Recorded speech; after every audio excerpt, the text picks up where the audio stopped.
All right, folks, welcome back. It is day 20 with WaniKani. 皆さん、お帰りなさい。今日は20日目です。Okay, so yesterday was the big day, right? We had a level up, level 3, and we basically went through all the lessons, see what it's like to hit an upper limit, so then we can like try to dial it back or whatnot. It was the first opportunity in which I could foresee like a upper limit issue. And I mean, sure enough, I did encounter one or two input mistakes, right? Or output mistakes. I guess that's what you call. I would refer to it, output mistakes. Not too many though, especially when we end up reviewing, right? The lessons, there were lesson mistakes, but not necessarily review mistakes. Very few review mistakes. Now we have all the reviews. Let's see if we go through them. We might not do these because probably going to be fairly more time efficient. I don't see myself hitting maybe the 8 or 9 p.m. mark. Let's go over these recent mistakes. We'll use the recent mistakes as a reminder, as opposed to I'll add whatever comes to mind as well. So let's do that first. That will be our tentative beginning routine. We'll develop this out as we go. Let's take a look at this. And I don't have my tablet drivers on. Moment. Okay. So, take a look. Oh, wait. Yeah, that's the stuff from yesterday. All right. So, in terms of the mistakes, right? This, it looks like they recorded mistakes from the review section. Oh, interesting. You can redo the lessons. Maybe we should just redo the lessons as well. Okay, so let's do our recall of the mistakes first. So we have...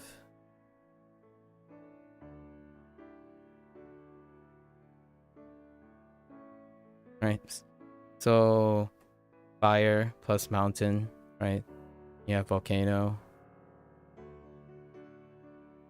And since these two are kanjis, they typically use the onyomi read. So kazan, there's a rendaku on san. So kazan.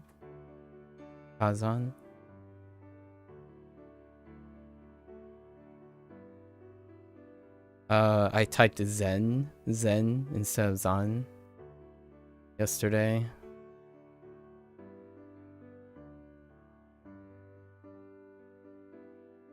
Oops. And needs to warm up. Okay, and for Jugatsu, I typed Jugatsu as opposed to Jugatsu.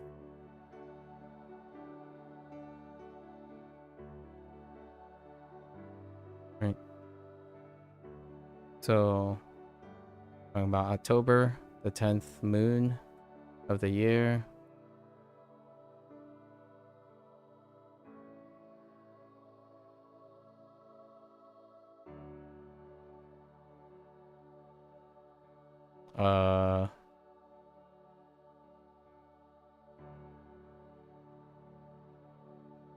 Right. And this one was confusing right and left, which I do without speaking Japanese or reading Japanese.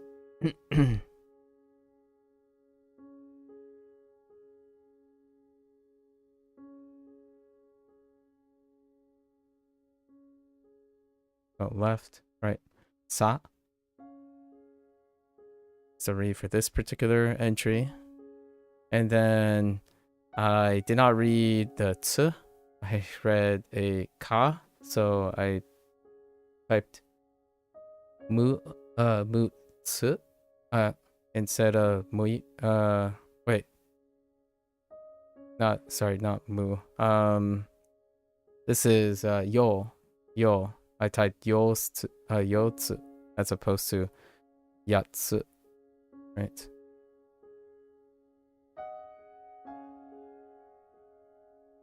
Which in this case, I guess we could write yachts.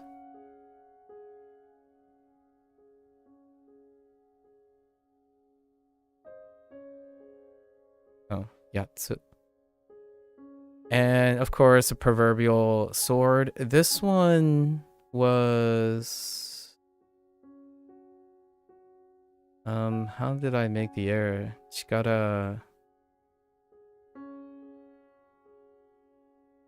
Oh, I probably typed katana.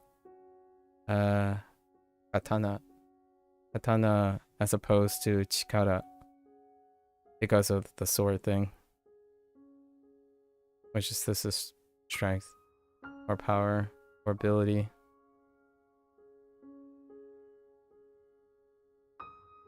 Right.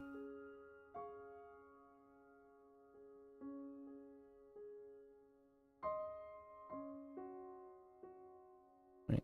Chikara. Right, power. Okay. So that's our review for that portion. We can redo the lessons, see if I notice anything else. Add. Right. Fire mountain. Right, volcano. Right. Kazan. Kazan. Right. Dendaku. Okay.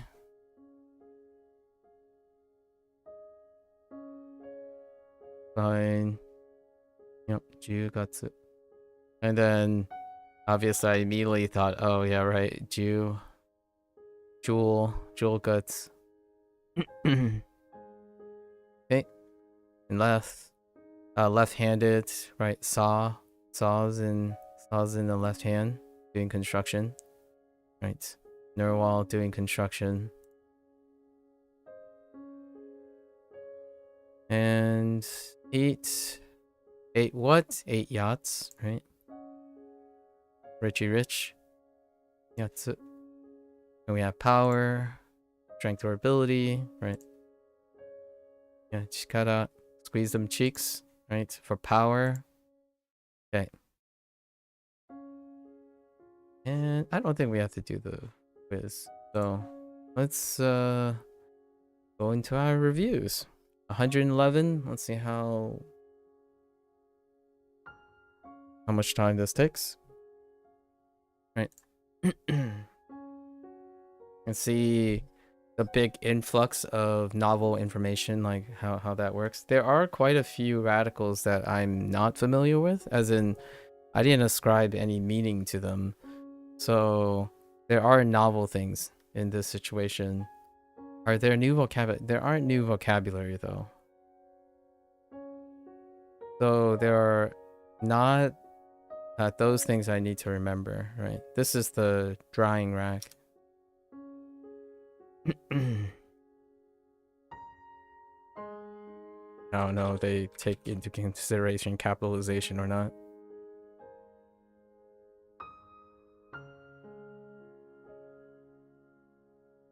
Oh, wait, that's life. That's life. My bad.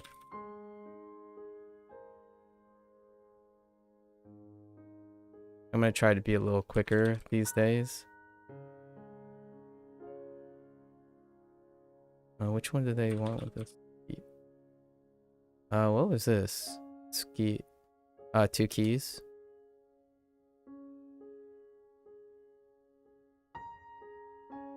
Oops.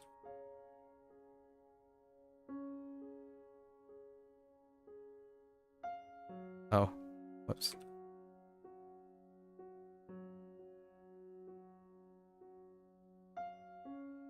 What was Migi?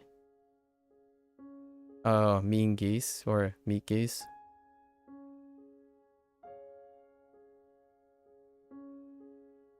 Sheep. Oh, there, gecko. Konbawa.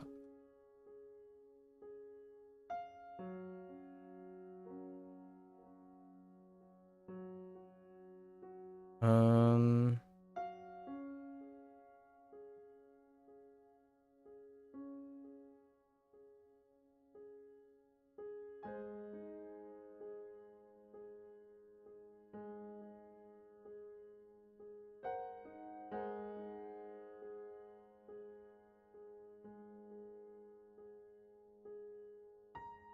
Oh.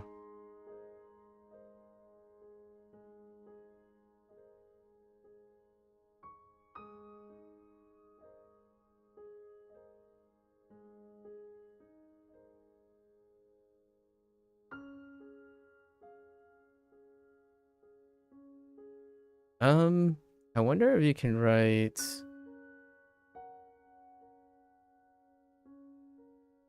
Okay.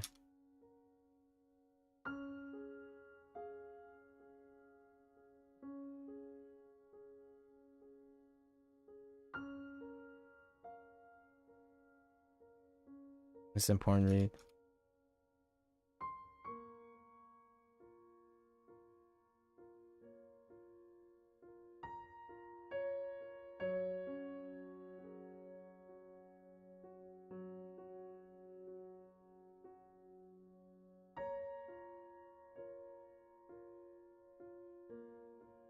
Oops.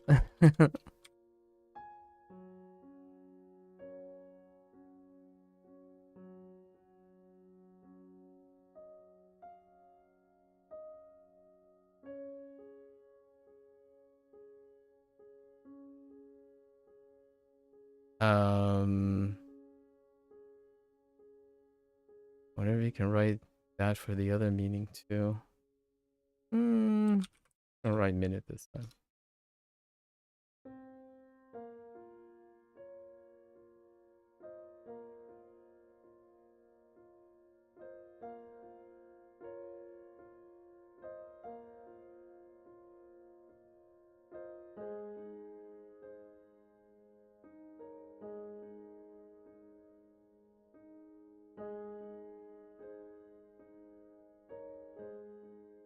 Maybe we can write this? That's fine. Okay.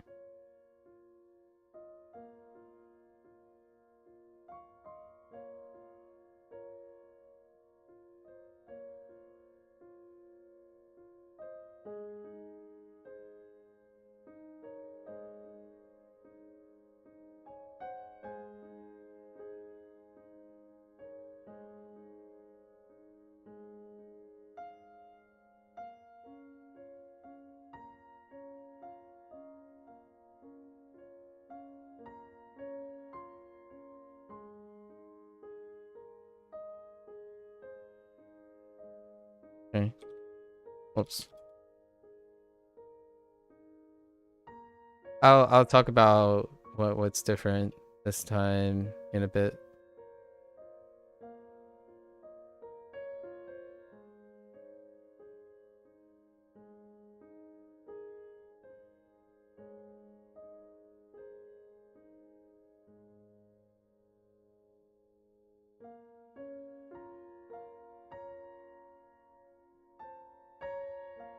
Whoops.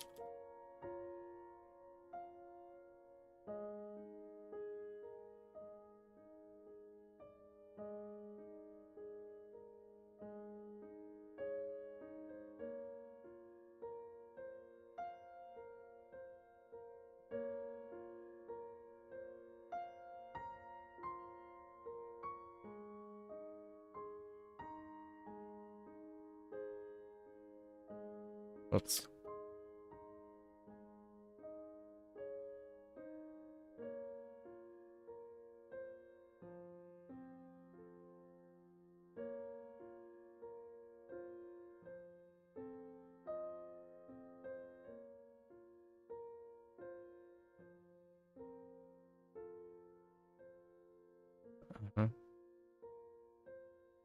Okay. Oh, okay.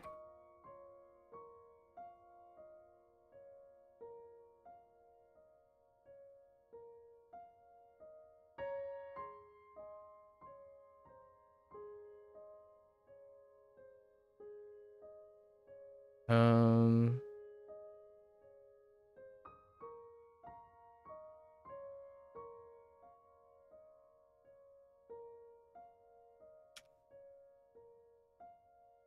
Oops.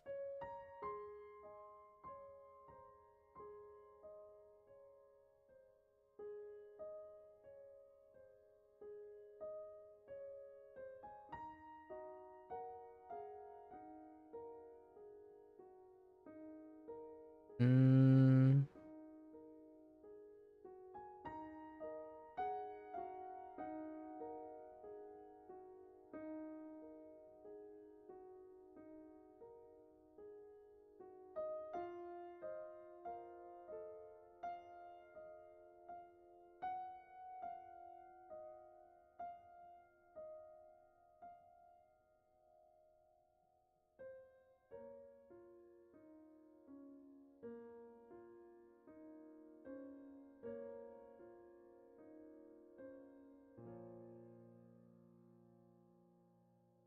Oh, crap. That stopped.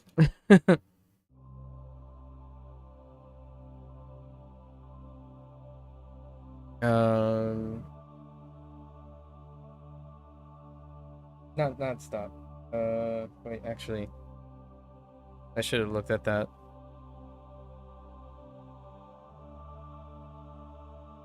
I'll look at that again. It'll stop on it. For lack of a better word, it'll stop on it.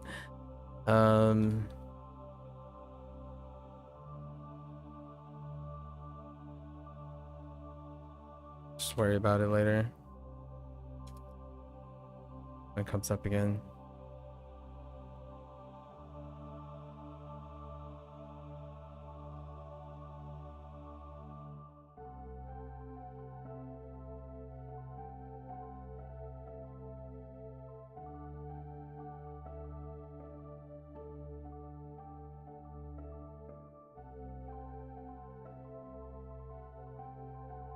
Oops. Wait. That's fine.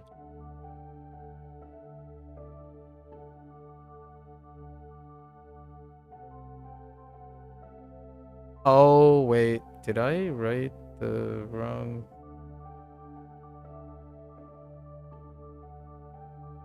Wait. Oh, right. I forgot the Rendaku. Right. I forgot the Rendaku.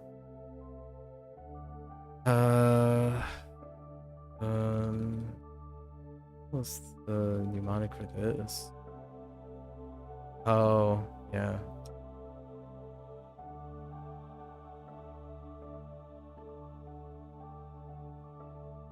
Okay, so let's think about this one first. Oh, wait, that's the meaning, so... Oh, I know what it is. Fine.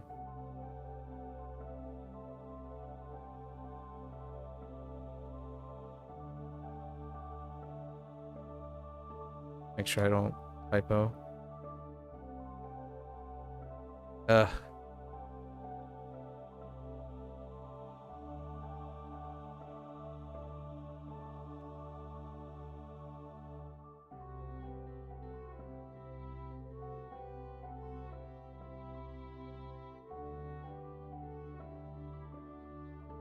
Wait. Wait. Yeah, the...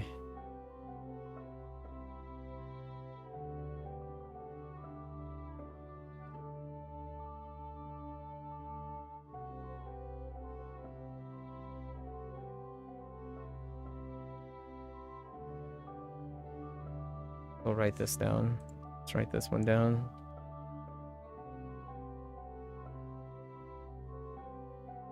So... Okay.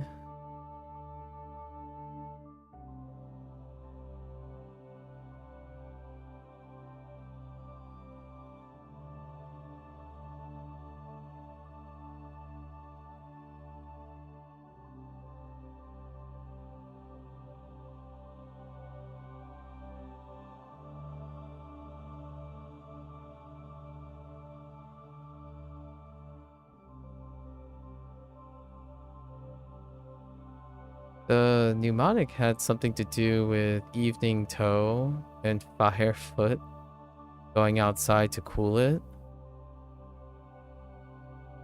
But I don't know, let's guess.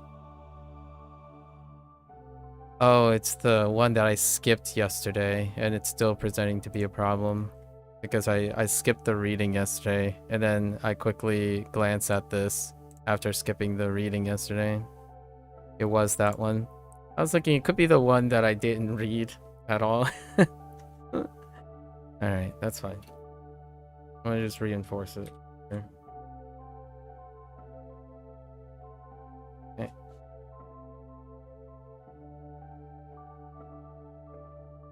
What did they use for this? Oh, right.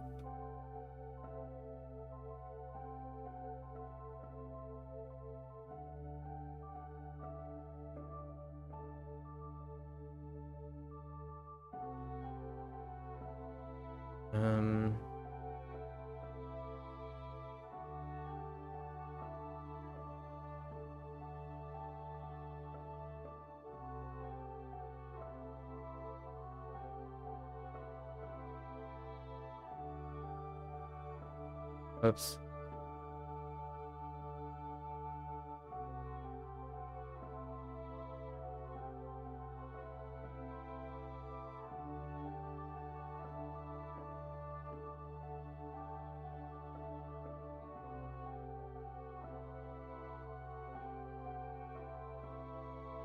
What was the rationale for this? Just very common read.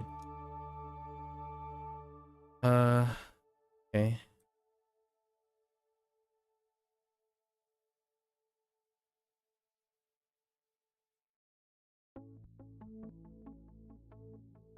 I didn't get an opportunity yesterday to read about Guy Fawkes though, even though it suggested it. I was gonna read an article about Guy Fawkes. I think that's how you say his the person's last name. The name is familiar, and I know a little bit like cursory stuff, but I didn't chance to read anything about it to reinforce that. I had like Nietzsche moment.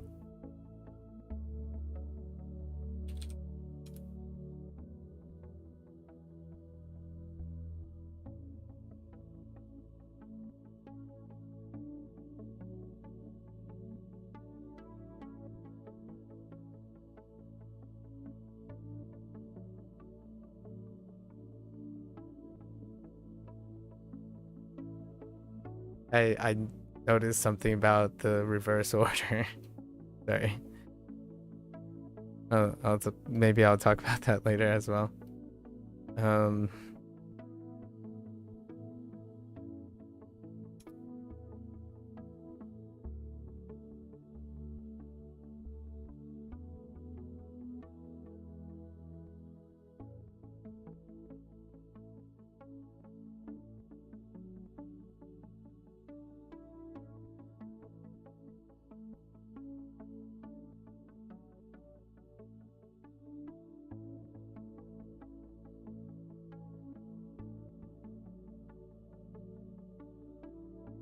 Have you ever seen V Print? That's how I remember Guy Fawkes yourself. Oh, Guy Fawkes is related to V for Vendetta.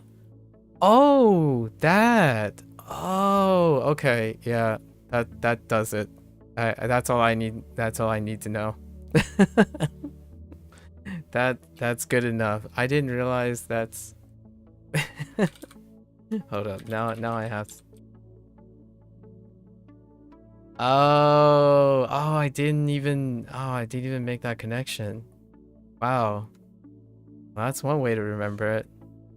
That's awesome. That's a solid, very memorable, visually apt reminder. Thanks. That's pretty sweet, actually.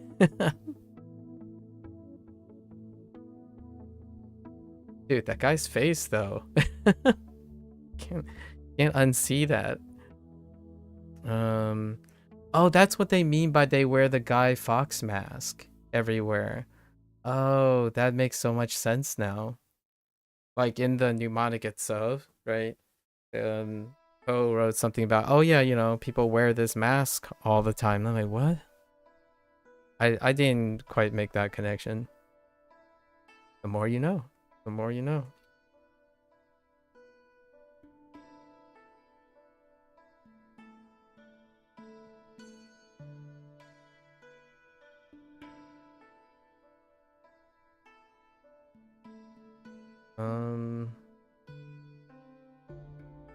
What was the thing for this?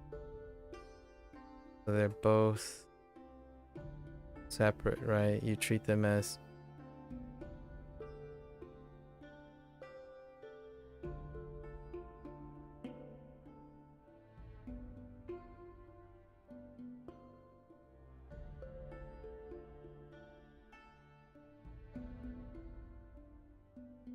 There's something weird about this one. I'm gonna write this down because I'm gonna take a gamble on this.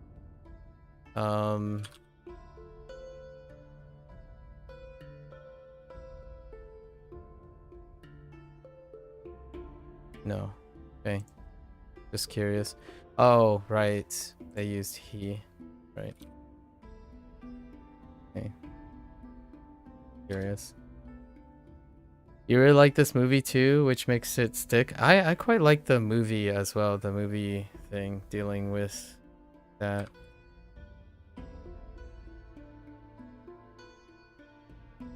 Now it's like, was that a... Sorry, I'm thinking about something else at the moment.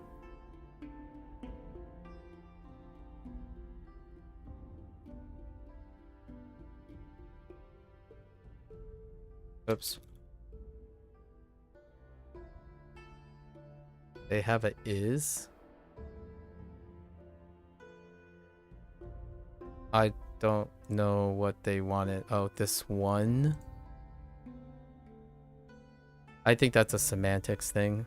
I don't necessarily think it's I wanted to write this parentheses or just this.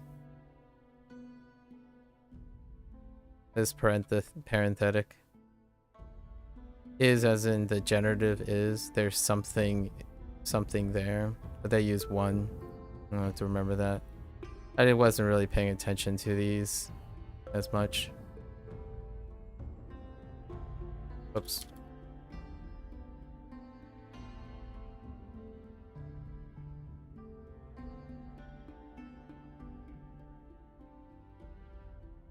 Oops. This might work. I could add it to the like the synonyms.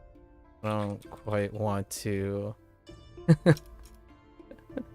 at the moment. I'm refraining as much as I can from using the synonyms. The only synonym that I've added so far was wait, did I add a synonym? No, I haven't added a synonym on WaniKani. On HanziHero, I added not okay for not okay. Oh wait. No, yeah. And then not the only synonym. I added expanding all the contractions. So like can't do to cannot do, because there is a chance I will write cannot do as opposed to can't do. Writing, I treat writing a little bit differently from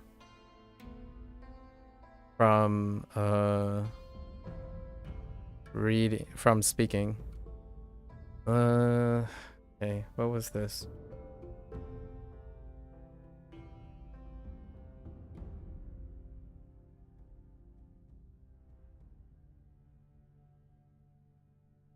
Wait, that's the mnemonic was like something dealing with machine and dying.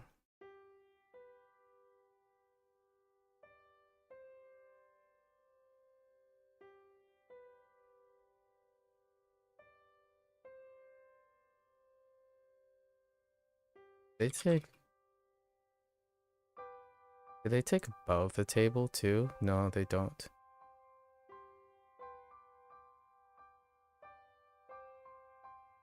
Curious. I wonder how you say above. How do you say above the table?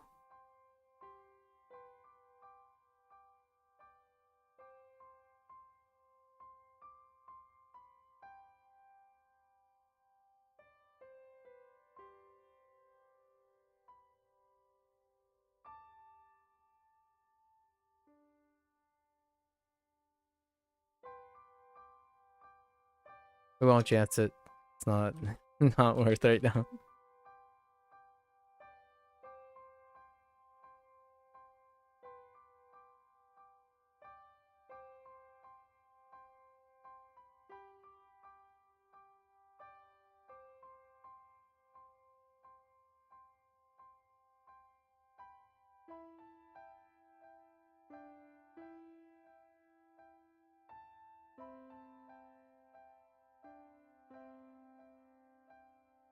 Oops.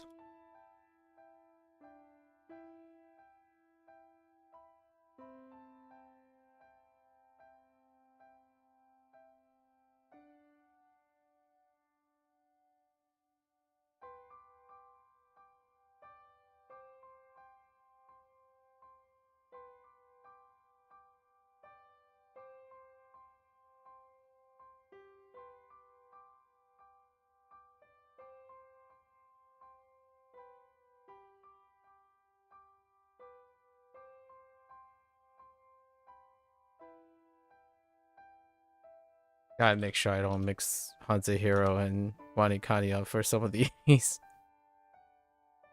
Active pauses. Make sure not to go too quickly.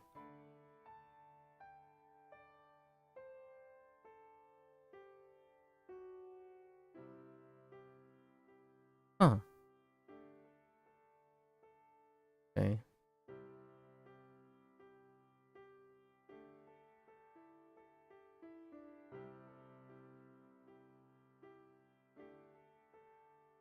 Hmm.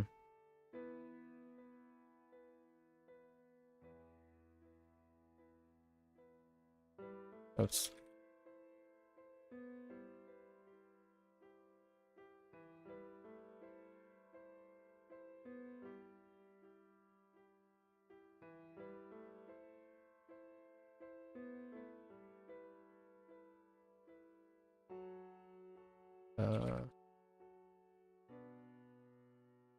I was thinking of the read there. Or the mnemonic for the read. I don't think there is one. You just know the rule and use what reads you have. So it was a pass. I think I typed this yesterday and it was okay.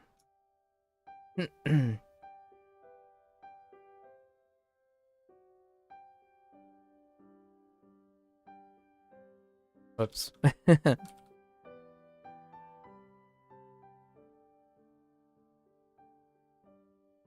Dendaku. Right. Oops.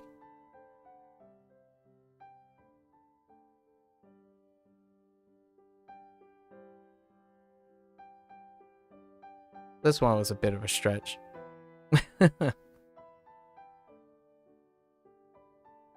I think this one was one of the exceptions. Yes. Although it wasn't written as an exception. So there might be something behind it. I didn't have time yesterday to look up most of these things out of curiosity. We'll do in the future though.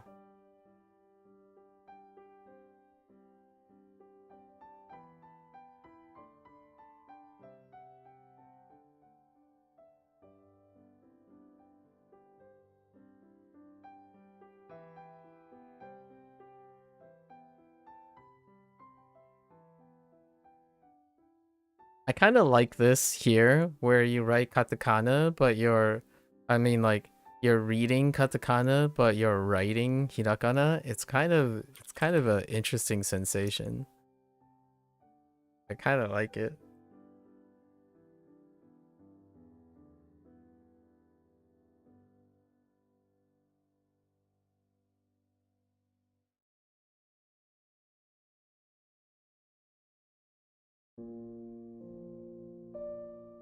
Oops. So, what was I thinking about this?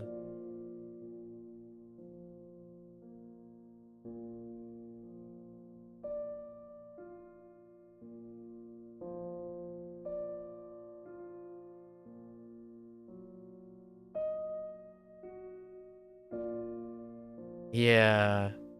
So I might not have been paying attention here to write this.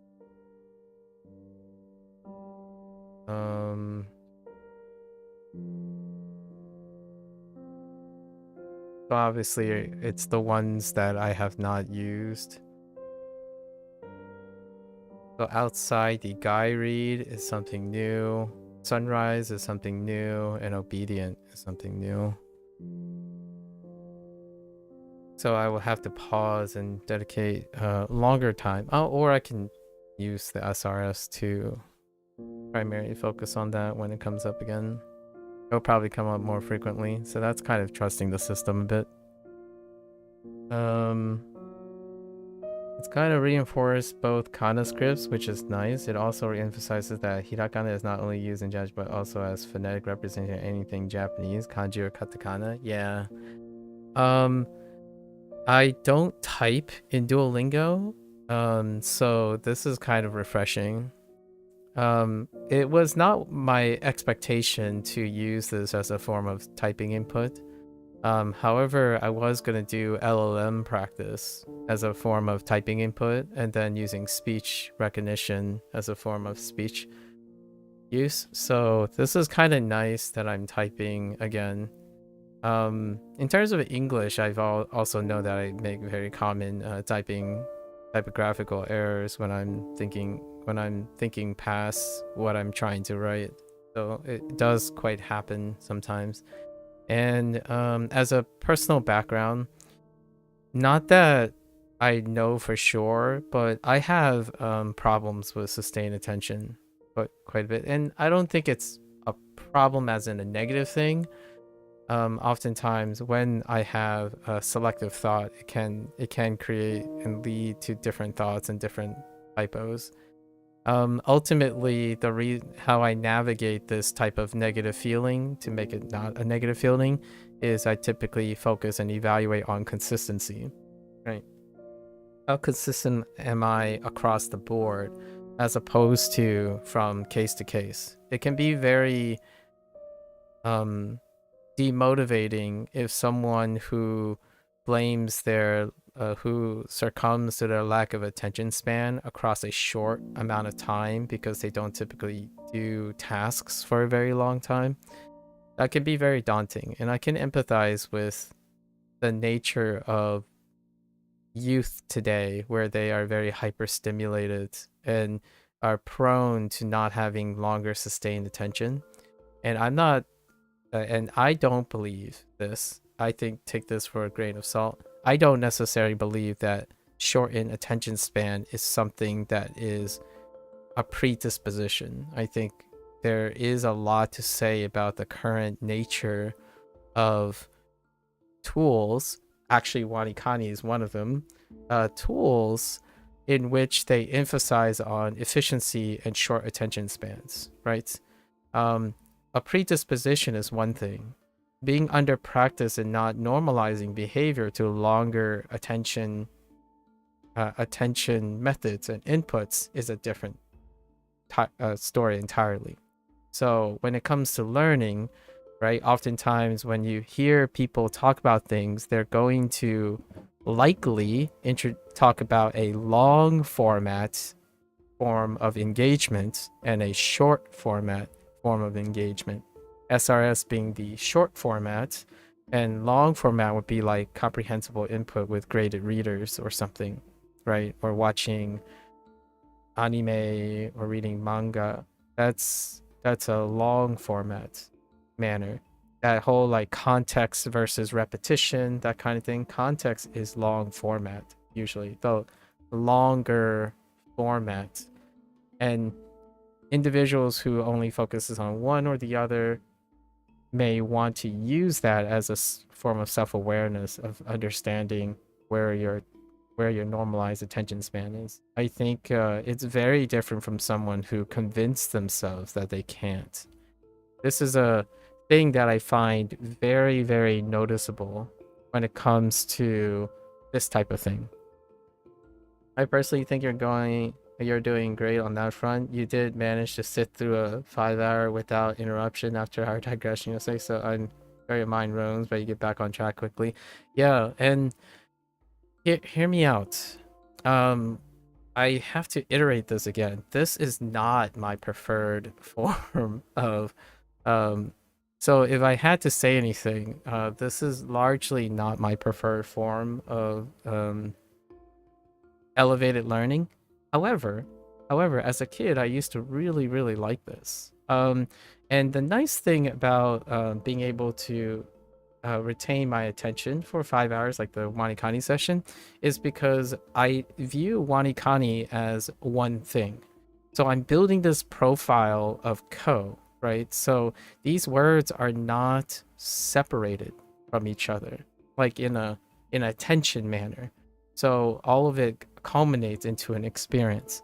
It's very different from someone who sees these as isolated things. And unfortunately, or fortunately for some people, when they think of it from a case-to-case basis, every incorrect, like every mistake and every correct response is viewed as equivalent in impact. So if you get 100 things, right, 100 things correct, each one of them will feel like a division of the 100 things. So each particular one will feel like it adds up to something, but it can't be, the perspective is not cumulative. It's more like, oh, I got one wrong, and that suddenly becomes the reflection of your entire experience, right? And you can see that in a lot of things other than language learning.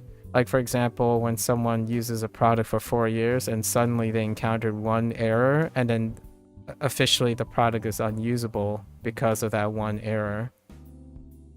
Which, that was a story from yesterday, where this person continues on their rampage about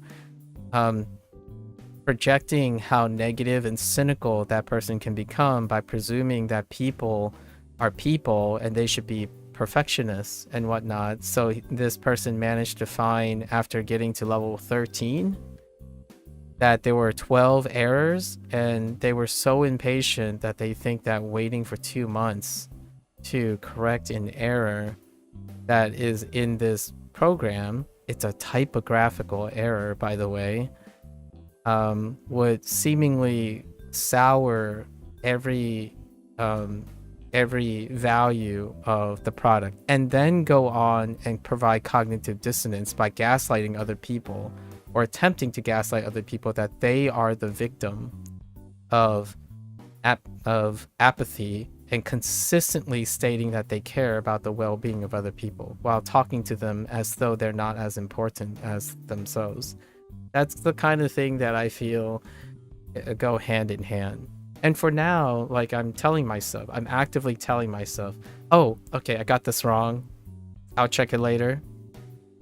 I trust that the system will give me this because it's a review, so they mark all the recent mistakes so I can track it. I'll go over it. So the idea is it keeps you going. You try to stay focused, and being marred by this stuff.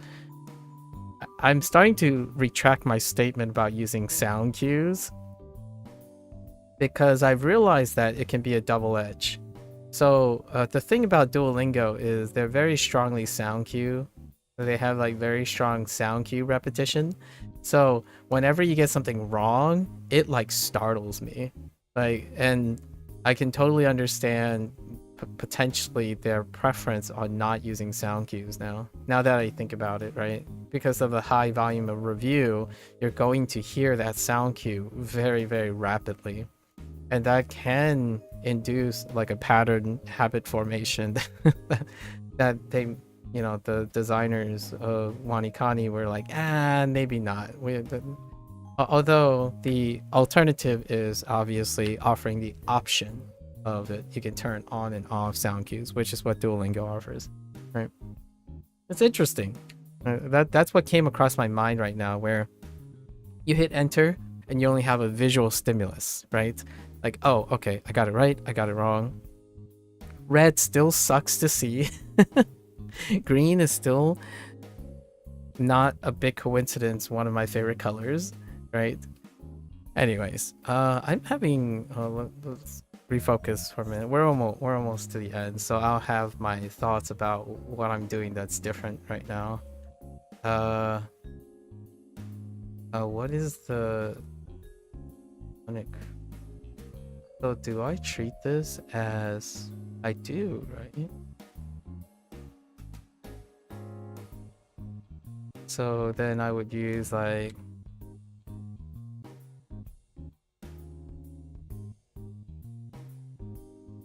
no.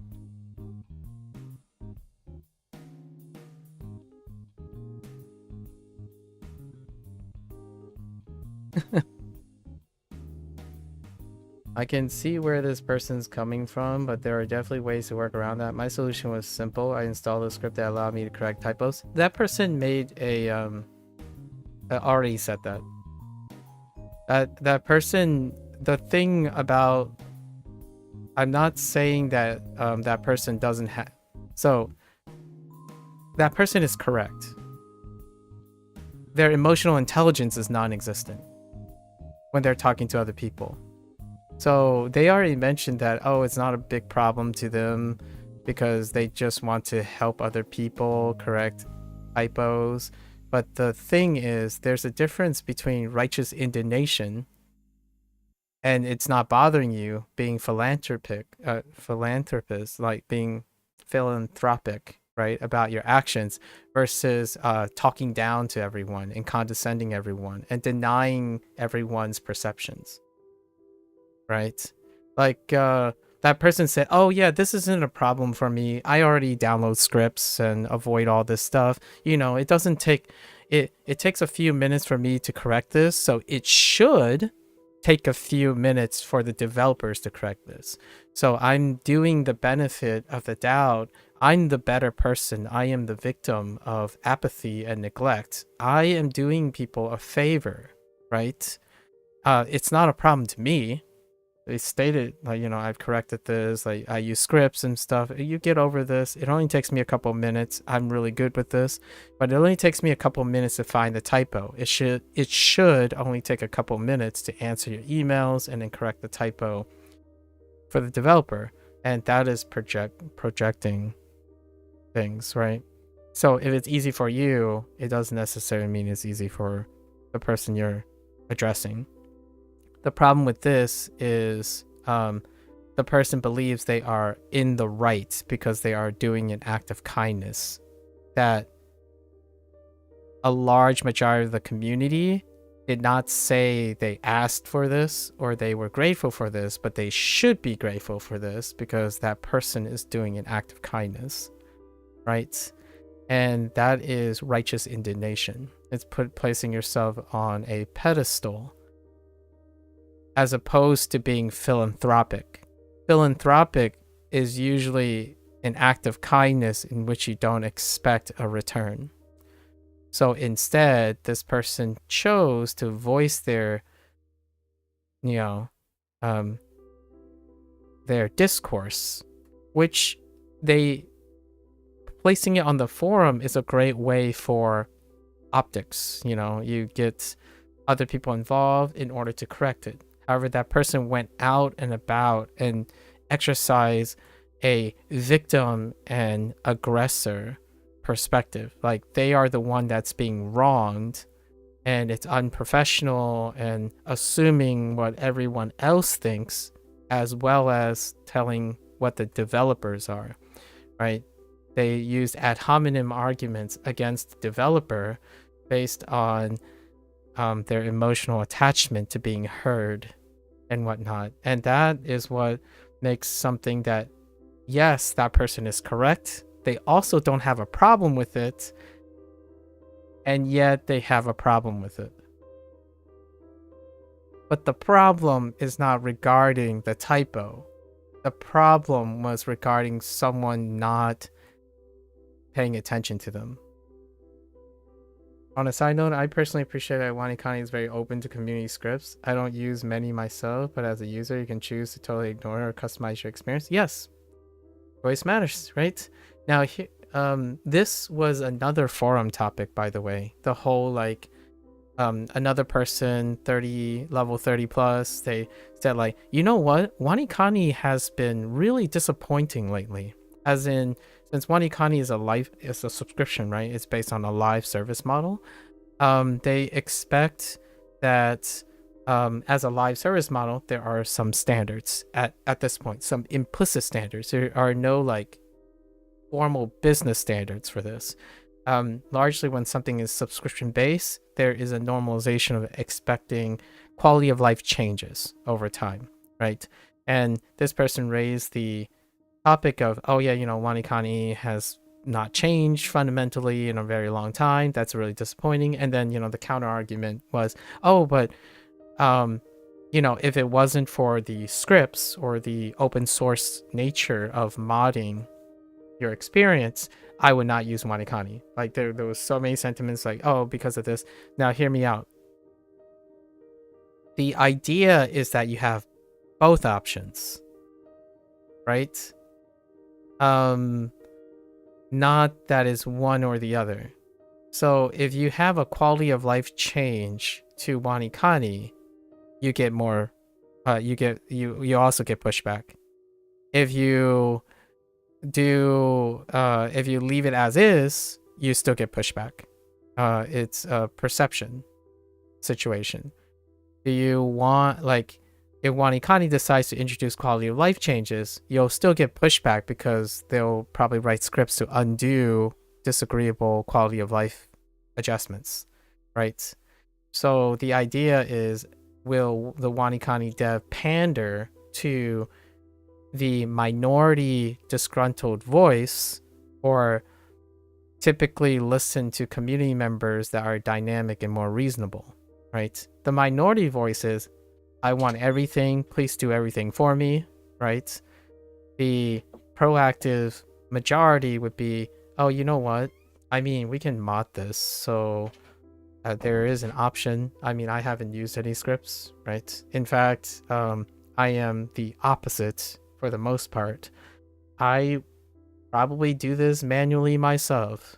Like, I pick up a book, I pick up a notebook, write down the words, write down what my frequency is, I would actually disagree with that person. Since I started WaniKani a year ago, I already noticed several changes. No, there have been several changes. This person's expectation is that they should be more frequent. You see what I mean? Like, so the downside of this is there's no aspect of time for this person, which kind of sucks because you don't actually know what the time frame is. Like, does this person expect a product to be updated every month? Here's the gold standard, one of the implicit standards, not for language learning, but for video games, for live service video games, it's around 2 to 3 months. It's every quarterly that there be an update. And it can be purely cosmetic updates or not even content related. Generally, quality of life changes tend to happen yearly. We're talking about QOL changes, which are fundamental systems based things. And then there's content update, right? Which is often quarterly. And I'm using the gaming industry because the language learning section is wildly variant, largely due to the content. It's not necessarily being generated for the purpose of a lot of people's focus, which is the progression of Japanese. I actually think that given if Ko had enough time and also is paid or supplied to do this, and they like doing this, writing mnemonics and alternative mnemonics for all the content would be something that I would love, but it does not further the progress of Japanese learning. So it's diminished return for Ko as a developer. I think that's the type of content that live service models are more prone to. I'm not sure if this person buys into any other type of live service. It strikes me as when this person is disappointed in something that they're passing off as quality of life changes. Quality of life changes don't remarkably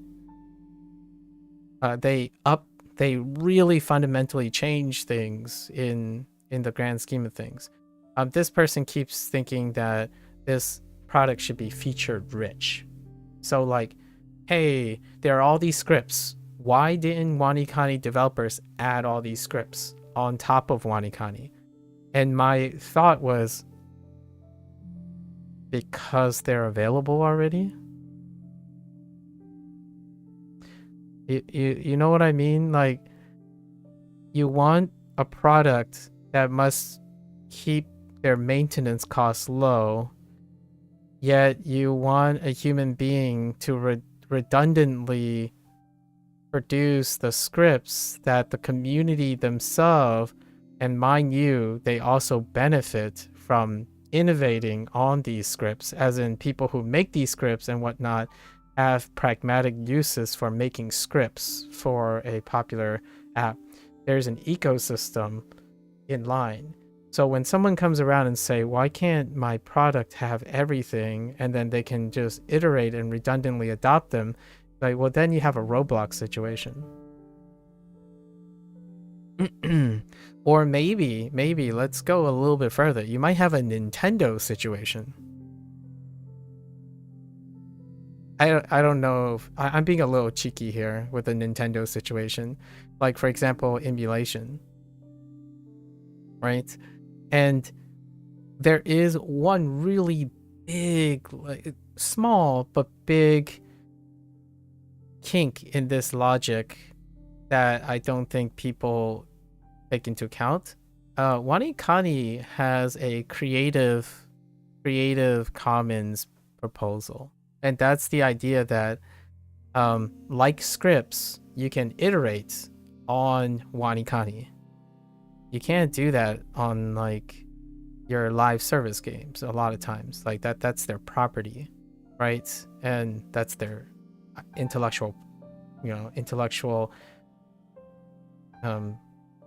I don't have an alternative word, but that's their intellectual property, right? In WaniKani, that script, that availability is due to a pledge of allowing people to tweak and customize whatever.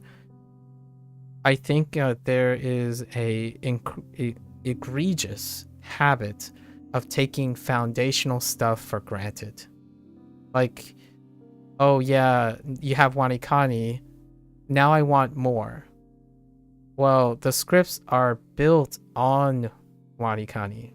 So saying that the script is more valuable to the foundation set by the developer who wrote it, I'm not excusing that they can't, right? I'm not suggesting that they should remain complacent about adding features. I'm talking about more the attitude of that person. It sounds more like self-entitlement and privilege than it is appreciating that there are solutions that exist, and you're asking that the developer spend and devote a lot of their diminished return on adopting and making redundancies in the system so that you don't have to go and do these things, right? It's the act of providing convenience, but not a reflection of the efficacy of the product. So one really interesting example from this person is everyone uses dark mode, so why didn't they add dark mode? I use dark mode a lot. All my stuff is in dark mode. Do I have a problem that this does not have a dark mode? Well, apparently it's not a problem enough for me to install a script to put dark mode. So that's kind of one of those things. It's a very I'm gonna make a joke here. It might be a little insensitive, but that person probably uses an Apple product. I'm kidding. That's a little... I'm gonna take it back. What I'm saying is, a lot of times these days, apps and programs and tools are often expected to meet 99.99% of people's personal subjective preferences, as opposed to understanding the fundamental foundations of utility, that utility, like appreciating the utility of the tool, but not be defined by the tool itself, right? So in terms of WaniKani, due to the availability of scripts in general and script integration, that's a moot point. Yeah, the only minor I can see is that when WaniKani does update, it sometimes breaks scripts, and I guess if it was integrated, they would update that feature too on their end as part of the upgrade. That's fair. However, suggesting that they break scripts intentionally, largely due to updates, would be something that I find is a leap of logic. I'm not saying you are suggesting that. I'm talking about the people who are disgruntled that whenever they WaniKani updates their thing, it breaks scripts, right? I'm not a software engineer.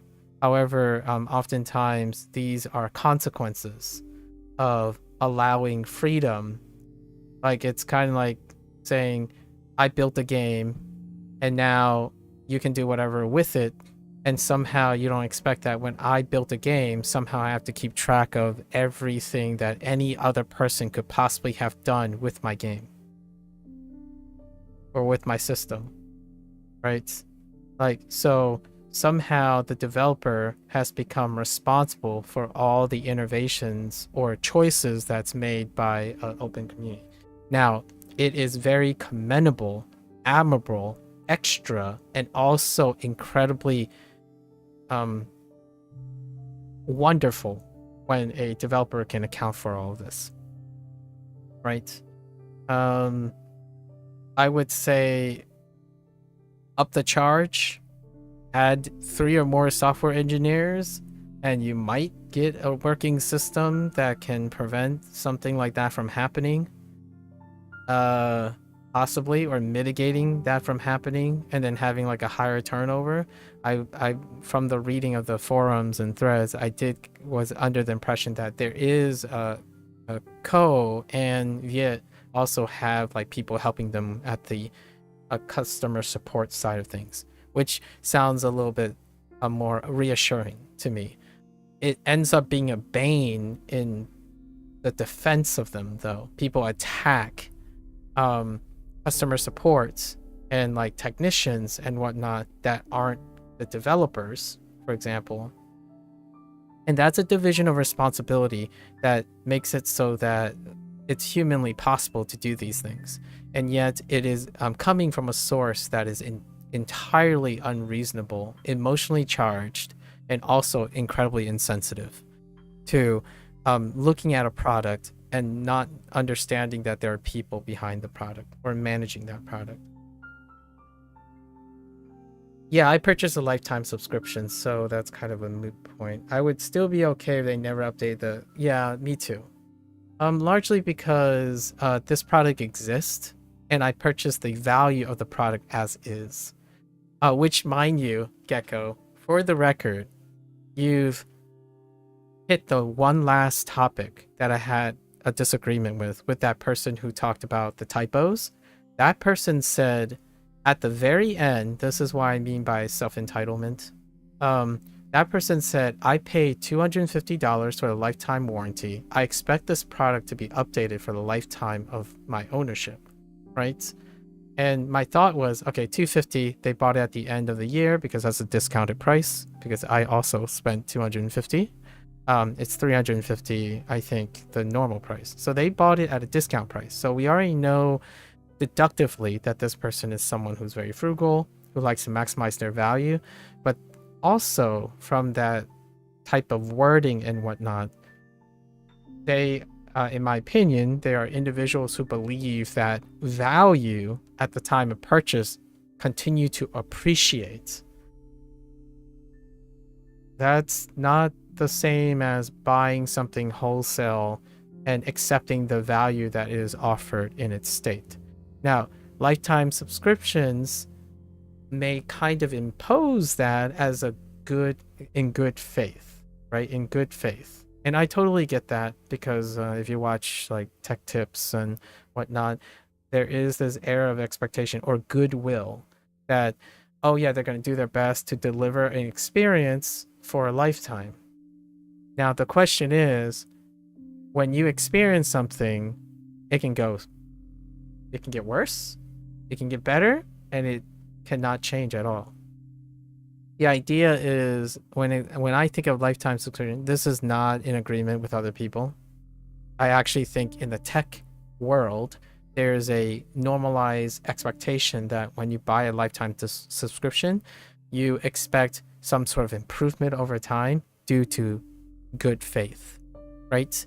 However, even in those situations, like if you take your tech influencer, a lifetime subscription is the guarantee to have access to that product in the state it is, for as long as that product can be maintained active, right?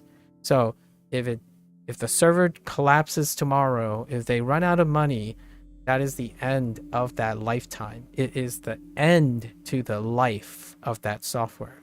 So when you buy something on a lifetime subscription, it is not an entitlement, at least in my opinion, entitlement to any further updates outside of guaranteeing access to the state of that product. The idea that came with lifetime improvements was, in my opinion, a consequence of the live service model. The model in which you increasingly invest more money into a product, of which that product will then take more and more value of your money over time. So this person not only has a dissonance about that, they didn't necessarily, I would actually even argue, if this person has been using WaniKani for 3 years and they've been buying a month subscription, they're more entitled to expecting a logical expectation that the product improves over time. A lifetime purchase is not that, in my opinion. And from a financial standpoint, if they wanted to be objective about it, and from a subjective standpoint, it's a leap of logic. You're expecting good faith, and you treat people like garbage in order to expect something in return. That is malicious. That is incredibly malicious. And ultimately, when this person claims that WaniKani's staff has stopped responding to this person, my first thought immediately was, this person keeps saying they were reasonable, they were being charitable, but the way they spoke, I can only imagine the other scenario where the person was very pedantic, they were badgering, they were harassing, and that ends up being that sounds more reasonable to the reality of the thing. And the developers continue to respond and be very professional about it, and yet there is no compliment, no apology. It's rationalization for one's own behavior. It's like, I was right, so I don't need to apologize. It's like, well, you're right about the facts, I suppose, but you're not right or righteous or morally correct for being aggressively passive aggressive, of which you accuse the offender for being, right?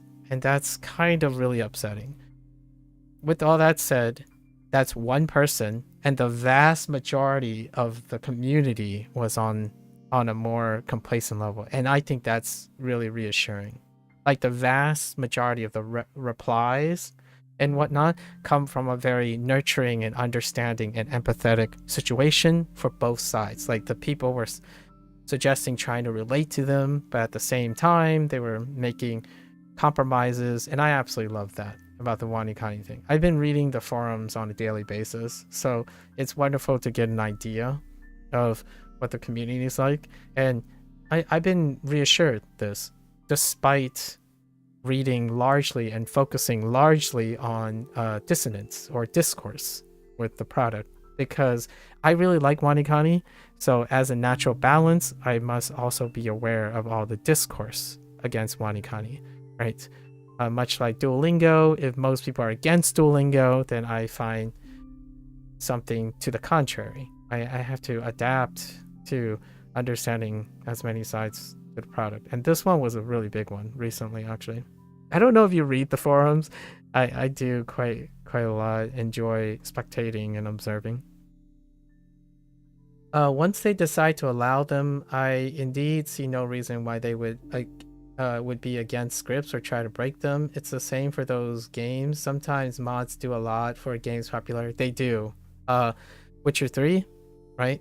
Witcher 3, Elder and like Elder Scrolls, right? GTA, right? I'm not a big fan of myself of buying stuff based on what you expect or hope it might happen in the future. Same for early access games, for example. Yes, I buy early access games, saying take it or leave it. What game do I buy in early access recently? I bought Hades 2. When it was first announced, I bought it on day one. And have I played the game yet? No, I have not. You know what I'm waiting for? I'm waiting for its 1.0 launch. I buy a lot of early access games based on how much I know about the developer. I'm investing in the developer. Whether they deliver or not is a consequence of my decision making. You can sure as heck wait to the finished product so that you can buy it as is, or you have faith. My lifetime subscription is faith in WaniKani's developer, right? If your faith only lasts a month, buy 1 month, right? If this person leveraged their poor decision making, in my opinion, their irrational, poor decision making, in order to validate their entitlement to certain expectations. So you're buying things on good faith, yet you're expecting people return that good faith because you're magnanimous, right? Hey, I give you money, I expect that money in return, in value. Like, well, that's not good faith. That's business. You're doing business. And when you're mixing business with this portrayal of yourself being a good person or a giving person or a philanthropic person, that is the opposite of philanthropy, right? Like, and that's also the opposite of the word investment, in my opinion. I invest in people. That means my risk is my own, right? If they were to betray your trust, though, and deliver something that ends up not being in line with your expectation, I don't really see you insulting them on forums anyway, right? Yeah, not really.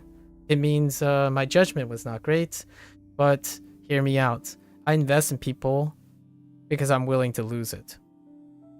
Like, what I mean is, if you don't, in my opinion, if you're going to wager and buy into an expectation or promise in the future, my first question to you is also, are you willing to lose it?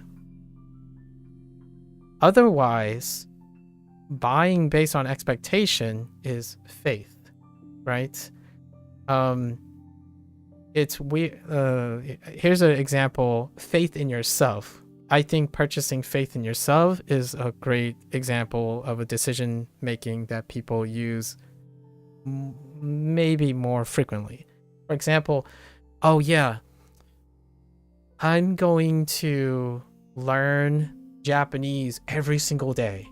Okay, so for the next 6 months. Okay, now I'm gonna buy this product for exactly 6 months because I have faith in myself that I'm going to use this product for 6 months. And then you disappoint yourself by not doing that. That is ownership of your own investment. Now the question is, do you give the similar courtesy to someone else? Right? It's a different thing if the developer promises you something and that is the price. That's fair. That's a little bit of like a moral gray area where like, oh, the developer says by month 1 this is the goal, by month 2 this is the goal, and we guarantee it. That's in poor faith, right? However, while that reflects poorly on those people, the decision is yours to trust that or not. And ultimately, Your trust is for you to lose when I purchase something. So they betray your trust, then yeah, that's the end of the story. In my opinion, that's the end of the story. Now, for many others, they like to express them, right? Express their discontent and whatnot. And I actually encourage that if it's healthy for that person.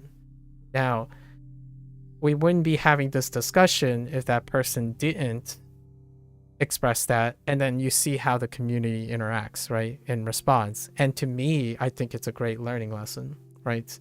You have people who are upset, they have things that they wanted and don't have, and then you have individuals who round that out. It's a great telling sign, and I don't think it should be absent, like you're not permitted to express your discontent. However, it doesn't change the fact that you're a butthead. If you know what I mean. Like, accept something. I think my biggest disagreement with a lot of times is not that they are correct. They are correct. The things are built on correct facts. And they are open to sharing their discontent. And that's great. The difference is expecting that you try to gaslight other people, that other people should do exactly what you think. Like, you can suggest those things like, hey, you know, I would feel far more confident in our developer if when I send an email, they are very expedient in responding, and that's great. Now, the difference is, oh, they're passive-aggressive people who are lazy and don't like making their products perfect because I think if they listen to me, I can make their product perfect. That is really, I'm not even exaggerating here. It's kind of, I would say, it's a little bit disappointing that I'm actually paraphrasing how arrogant and condescending that person was.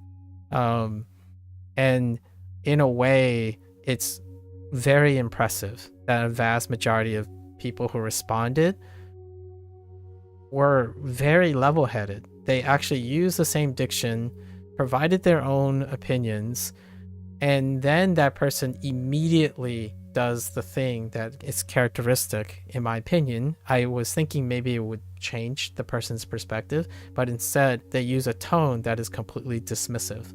It's like, well, oh, good for you, but I still think this is really confusing, so it's a problem, right? When someone says, oh, I don't see a problem with this, I didn't experience it, and people around me feel like this is colloquial and whatnot, and then that person is like, well, good for you, but I don't think this is a like, that's the type of tone that's like, oh, well, you're not as important as me, so let's focus on how important I am.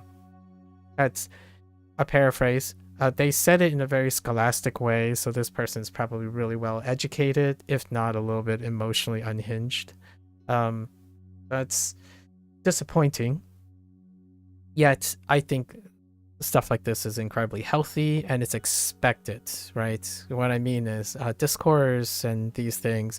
I would be surprised. I would be a little bit even more suspicious if there was no forum activity regarding this. It's like, is this truly and utterly 100% compliant for everyone? What you don't hear and what you don't see doesn't necessarily mean the product is perfect. And then if you only see good word of mouth and whatnot, that doesn't insist that the product is perfect as well, right? Because you don't see or hear those things. It reminds me of the Hulk Towel Girl crypto scandal. Don't know if you heard of that one. I do have a bit of hard time empathizing with anyone who lose money there. Yeah, yep.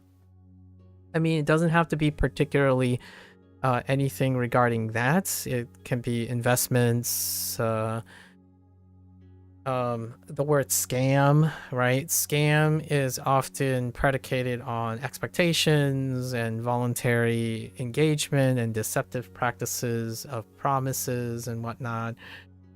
It goes pretty deep. And I find it really interesting to read about how like the current state of matter handles things. I really like PR, by the way, like how um, trying to understand developers' crews. I don't know who handles WaniKani's PR.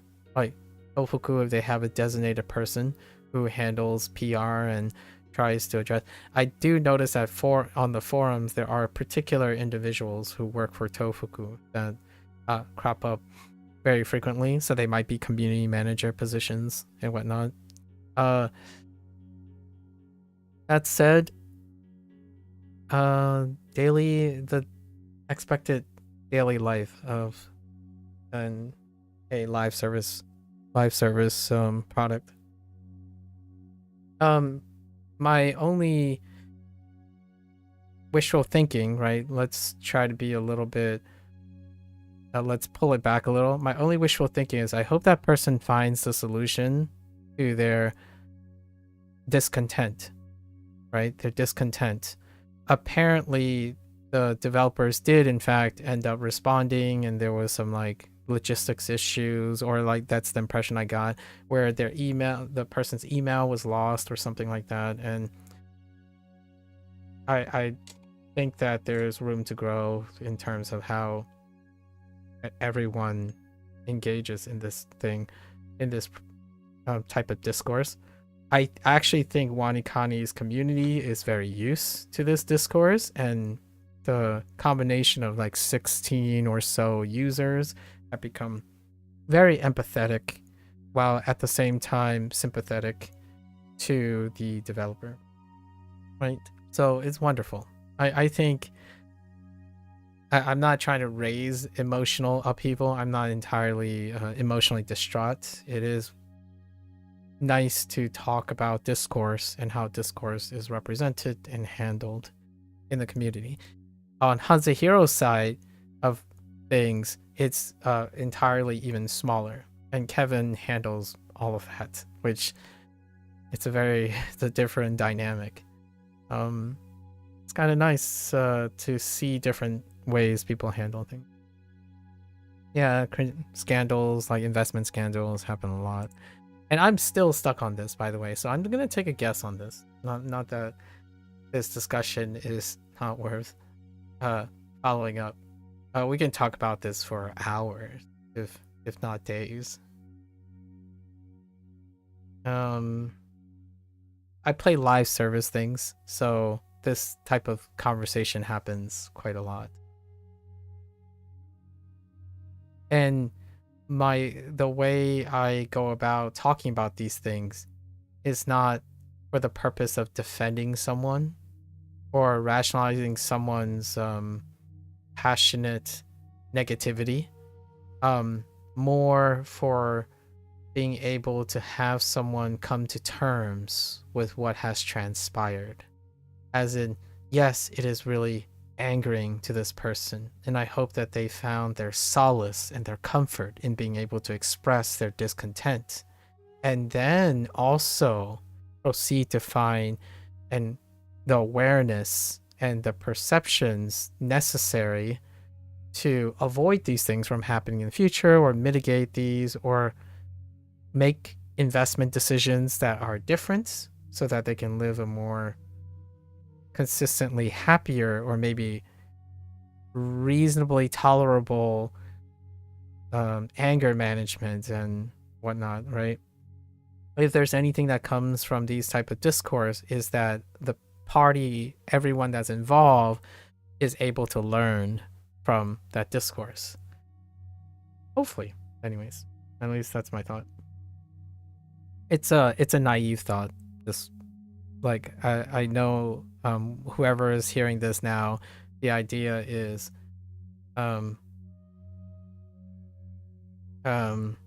the idea is, yeah, it doesn't happen all the time.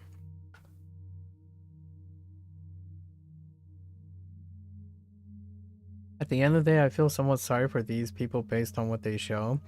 I just try to give you a quick break from to see. Oh yeah, this reminds me of an episode from Big Bang Theory where Sheldon. So there's a board, right? Like I think the camera pans to either Leonard or Penny, who like walks into the scene, and Sheldon stands there, and you see Sheldon pan on the camera, and he does this thing where he looks away and looks back at something. You don't know it yet, but he like looks back. He just keeps looking back, and he was trying to get a new perspective on the board, and it turns out it's a board of like a complicated thing that I don't understand. I'm not a physicist, and you know, I don't even know if it's accurate or anything.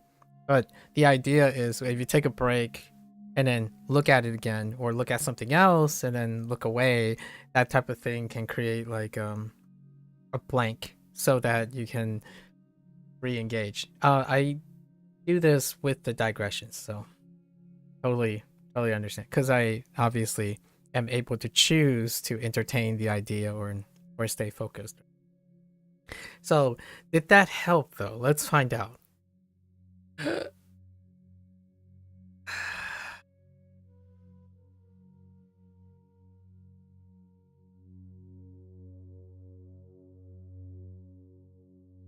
All the different combinations don't sound nice, is how I'm going about this.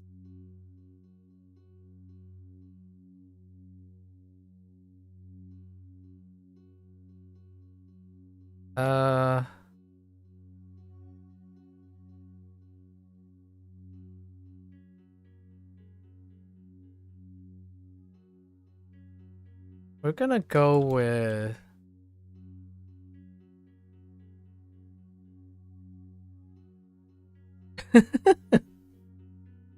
what was the thing? Oh, you're just gonna use the two read, yeah, the read of Otona, yeah, okay. There wasn't a mnemonic. I was thinking about the mnemonic the whole time. I was like, I mean, you could just write Otona and then go for it. Anyways, all right, let's move on. So I'm gonna write a note to myself here. Yeah, I hope that guy continues to do, like, I want to leave it on a positive note.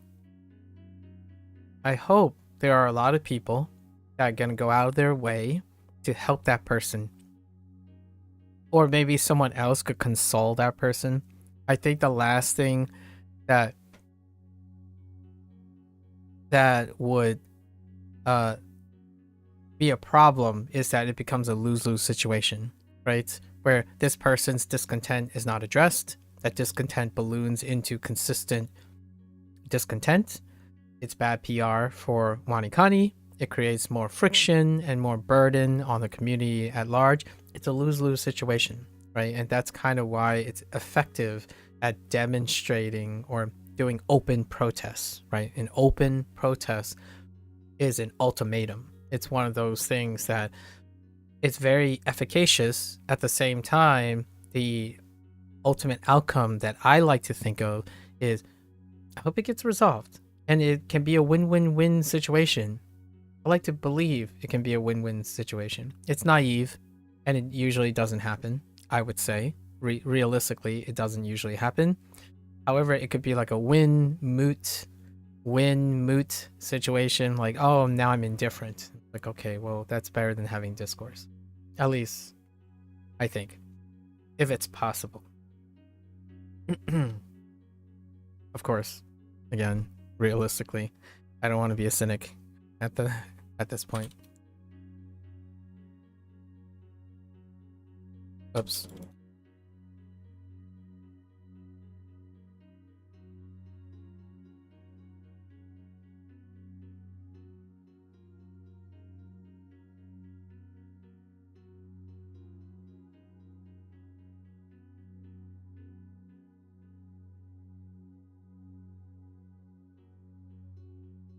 We're almost at the end.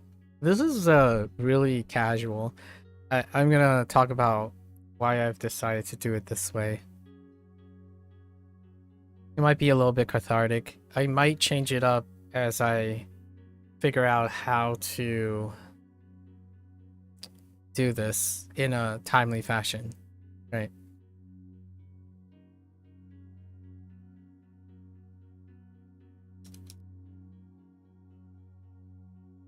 Whoops.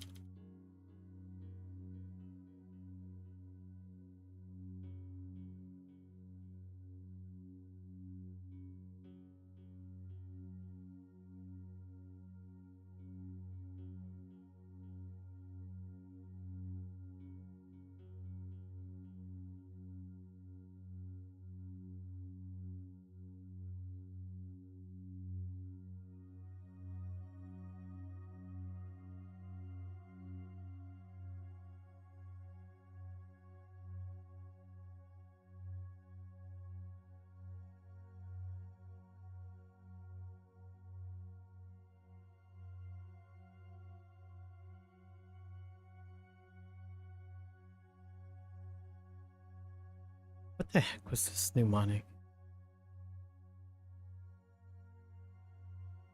Oh, yes.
Bedtime?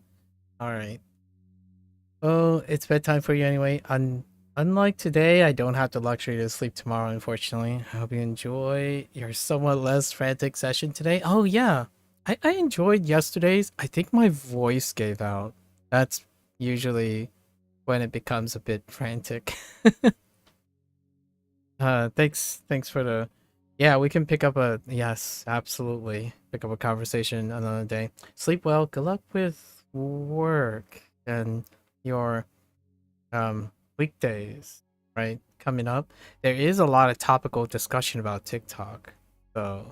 So that might be an interesting thing to talk about. I'm not sure what the TikTok status is in Belgium. But that I forgot to raise that. I forgot to pick your brain about TikTok. So we'll talk about that another time. Obviously, sleep well. Excellent conversation. And obviously, you can figure out what I was going to say afterwards at another time. Yep. Oyasumi nasai, Yako-san.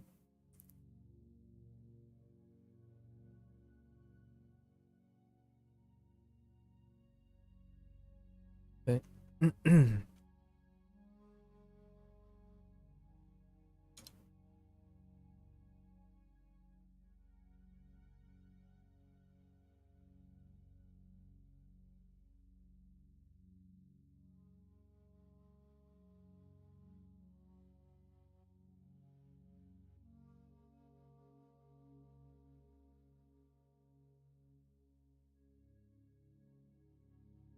All right, and then we get the 8 from the turnover of the time.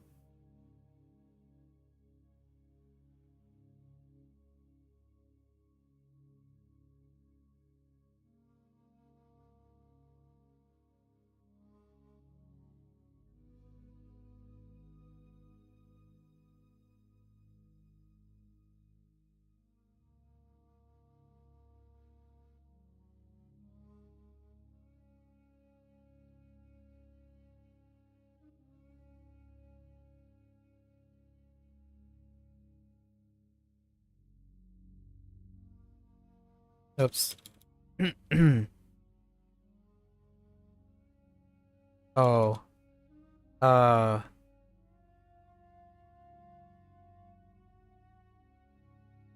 Yes. No. That was probably great or important. Yeah, big deal. Wear a tie.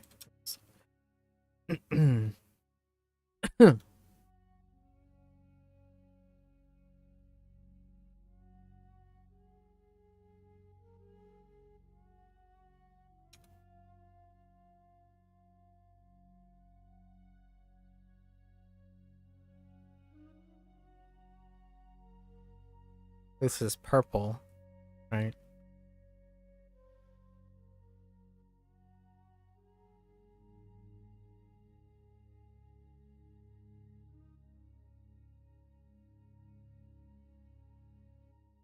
Oops.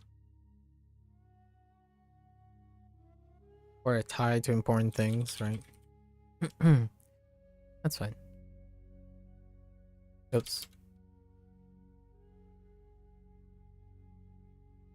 Okay, so we got a few while we're reviewing. How long did that take outside of the little conversation? About an hour. Yeah, I think this is a pretty good volume. We can probably blast through 200 in this way. So, what have I changed up, right? So we got to tweak some efficiency things. Peak day is lesson day, or promo day. I think promo day is probably the peak day. So whenever we level up, we're going to have to, let's write this down. So something that I need to change up, right? Change up. Let me grab this. I'm going to do this from, tentatively from now on, for the time being, largely because we're still testing out how to refine our process. So yesterday, right? Yesterday was peak day. Peak day, let's just call it level up day, right? Leveling, level up day. Or whatever, like level up, peak day, lesson day. So lesson day, we're gonna have to set up for it, as in expect a longer session. It will be treated a little bit different. We'll have maybe more vocal, more like interactions, more engagement. So that involves reading, developing fundamentals, and whatnot, because these are lesson days. So these are effectively learning days, as in learning primary days, right? So we're taking in new information. It's primary. Now, it was manageable this time because 90% or more of it is not necessarily new to me. So I have some outside knowledge that makes the exposure less. So this would even constitute as CI at this point, comprehensible input, because not most of it was new. So I was focused largely on engaging with the 10% that was not new, and there was still some. Obviously, there were the three things that part of the other 10%. Now, every following day is a review day, which is very reminiscent of my structure for Duolingo. The first day is not. The second and third day are review days. But the second day, right, which is today, is a day where I used to call it the hunt day. The hunt day. Basically, you're scavenging for weak points, or maybe even forgotten points. And in this case, WaniKani is verbatim. So it's not like Duolingo, where there's something that's not accounted for, right? In WaniKani, everything is accounted for. Like, you don't lose anything. There's no information tangentially not being able to encounter anymore. So it requires less, right? Less. However, the volume is way higher when it comes to distinctive things that you're being hit with, other than Duolingo, which the repetition has sentence structure to it. And that sentence, all the extra sentence stuff is repetition, right? It's repetition that you're not responsible for in WaniKani. So today, I approached it like a hunt day. So I specifically am trying to account for all the times I pause. So when I pause, I'm going to talk about them or try to vocalize them and whatnot, and maybe even leave it up for just a digression, right? So today we had a digression. Gecko and I talked about it. It gives us a breather, and that's not unintentional. So when I pause on something, I'll probably say something, and then it would invite discussion, right? And that discussion can take a break from that pause, and oftentimes that can create another refocus point. It's an opportunity to digress for a little bit and then come back, right? Sometimes when I'm doing very, very long study sessions, I often talk about, oh yeah, there is a lot of pragmatism too. If you have to cram for 6 hours, do not forget your, try to integrate 15-minute breaks or 5-minute breaks. When you see your attention waning or you're getting stuck on something, a 5-minute walk away, grab a snack, grab a drink, brainstorm about something else, and come back, that can make up for the 5 to 15 minutes investment. Now, how do I imitate that while sharing on streaming, right? Engage in a conversation that is semi-related, and then you can kind of relate it back. So that's kind of what I do most of the time. And that leads to that 5-hour, 6-hour WaniKani session, 14 hours of Duolingo. The idea is I'm not actually doing them consecutively. I'm doing them with partitions of activity or different manner in order to pair it up with taking breaks. Now, you can take literal breaks, like walk away from the camera or that kind of thing. So that is what we kind of am going to do now for review days. So as opposed to trying to vocalize everything and reinforce everything, we gotta be a little bit more efficient, right? Efficient in the sense of where our focus or where my focus is going to be. So my focus on day 2 is going to be where I pause. So I didn't do it like yesterday, which was lesson day, where I spent most of the time saying, oh yeah, originally I thought maybe I'll say the keywords. I'll vocalize keywords while doing the prompt, and then I'll speak the reads while entering the reads. And that's kind of a difficult challenge without normalization. So I haven't normalized this yet. Maybe in the future I can both vocalize and type at the same time, and that would be interesting to entertain. For now, for today, I basically probably cut my time in my review by 50% by specifically thinking of the image, vocalizing the image in my head, and then entering the prompt. And I was being a lot more looser and quicker, which introduces higher rate of error. So I obviously made more error than I have when I was slowly deliberating through all my reviews. Now, there are trade-offs. What this does help me with is then I can focus on vocalizing and talking about the stuff that I get stuck on, which then allows me to troubleshoot the weakest spots. And it's often about hitting down the most frequently error-prone areas, which, thanks to WaniKani, there's a record of that, which is nice for review. For lessons, it's not accounted for, actually. So I made a couple errors in lessons, which doesn't end up in recent mistakes, at least in my opinion. I'm pretty sure I made a mistake where it didn't show up. And I kind of like that, because in lessons, you're expecting mistakes. There are discovery process and deductive learning, even at this very basic level. If one doesn't normalize this, when you go to like sentences and stories and reading comprehension, those things are going to hit even more than usual, right? So because you have a long time investment, you have an obligated larger time investment in order to get feedback from it. So this stuff is pretty instant. So what I'm going to do now for day 3, and instead of a 3-day cycle, WaniKani has on average a 4-day, I'm gonna say it's usually a 5-day cycle, because day 1 is the lesson day. And then you have 4 review days, right? 4 review days. So it effectively, I'm using those 4 review days as a way to hunt. We're gonna hunt for weak spots.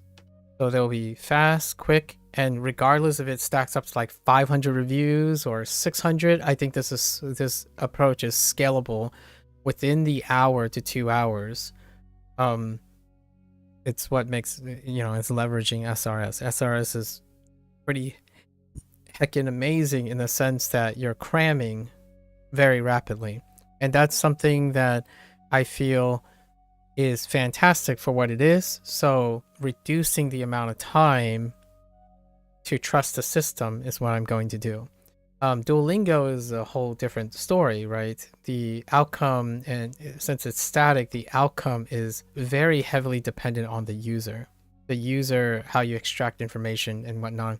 It doesn't actually hold your hand, which, interestingly enough, that is a conclusion that I feel other people might not immediately think. I'm talking about holding your hand in terms of what do you do with the information? Like, why is this important? What is the context of this? You have to provide all of that. And WaniKani is designed in a way like you're not concerned with the context. You're expected not to be concerned with the context. You're learning these things, right? That's expectations and routine. And now there's one concern that I must add for myself. Where then do I get the writing practice? I got to figure that out. I think writing practice can be integrated somewhere. In terms of speech and audio, like using my voice, I'm going to do at the end of the day, which is where we're going into our last step, which I'm very, very satisfied with right now. And that's going over specifically the level we're on and the group we're responsible for. And then account for any errors in vocabulary. And that's going to be a way for me to practice some writing of characters and a little bit more intimate view of the characters. So unfortunately, this is a method that doesn't work for people who might have selective degrees of aphantasia. However, for myself, this might be sufficient to keep my writing intact, if not a little under practice, like literal under practice. At least I can take my time and look at all the characters without the bounds of looking at an interface going forward and having to think about and typing and stuff. So I get a chance by this organization. So it's taking advantage of this, right? Obviously, there are scripts that allow you to probably move the interface around. We'll entertain that when we get to a more advanced thing, but I don't see a deficiency here, largely for the typing side of things. With that said, if I'm going to continue using WaniKani and Duolingo, Duolingo is providing all the writing. So once I liberate some time and iron out the schedule, the vast majority of my writing comes from Duolingo, largely because Duolingo has like a type of schedule. Like my routine with it is more prone to writing sentences or connecting logic. In this case, there's not that, right? These are individual characters. There's no way to flow them. You can kind of try to categorize them, right? And their categorization is based on radicals. So the way this approach is I reinforce my radicals and I look at the kanji again, and then we continue to move on and see how we can develop this. So there's no room for writing at the moment. And for vocalization, I'm basically doing it now. So it'll be quick. You go through, test your visual, reading, reading skills, your memory, the mnemonics, and then finalize it in the review by vocally saying this stuff, right? Because you don't have to type anything when you're reviewing this. Now, I don't know how this is going to end up when we get to reviewing previous levels. So I don't know how far out it is. I basically am going to trust the SRS system to reintroduce these things. So the way I'm doing it now is to focus primarily on etching and getting short-term memory recalls of the current things, the current new things. And as we're rotating, I'm going to trust the SRS system to reinforce and see what happens. This is an extra thing that I'm doing. I think it would be echoing what we were talking about expectations and features and quality of life. I imagine there might be a script for that. That's perfectly all right. If someone comes up and say, oh, well, you can automatically do that with this script. And I was like, okay, that's great. I mean, how's that different from me doing it manually? Not that much. Maybe you can save some time, but it's the act of doing it that is very important. So I like to do something that I'm actively doing on top of trying to trust WaniKani or something automatic, right? There is value to doing these type of things, at least in my opinion. So maybe this is more of an impasse with other people, right? Time is very valuable, I agree, and I've discovered that time this way causes my consistency to go up a lot more than finding as many convenient tools as possible to alleviate every single convenient thing that you may want, right? In fact, sometimes I deliberately don't watch anime and manga without a dictionary aid or a translation aid or a transcribable aid. There's times and places you mix and match, right? There are wonderful ways of engaging yourself. Highly focused on convenience and lowering the boundaries of effort can be a bane in itself. It's a very touchy double-edged thing. The more convenient a tool is, the less and less work you're doing, right? And ultimately, the more and more consistent you have to become, in my opinion. So like for someone that says, oh yeah, this tool will do all these things for you. But the big but is now you have to do enough of it.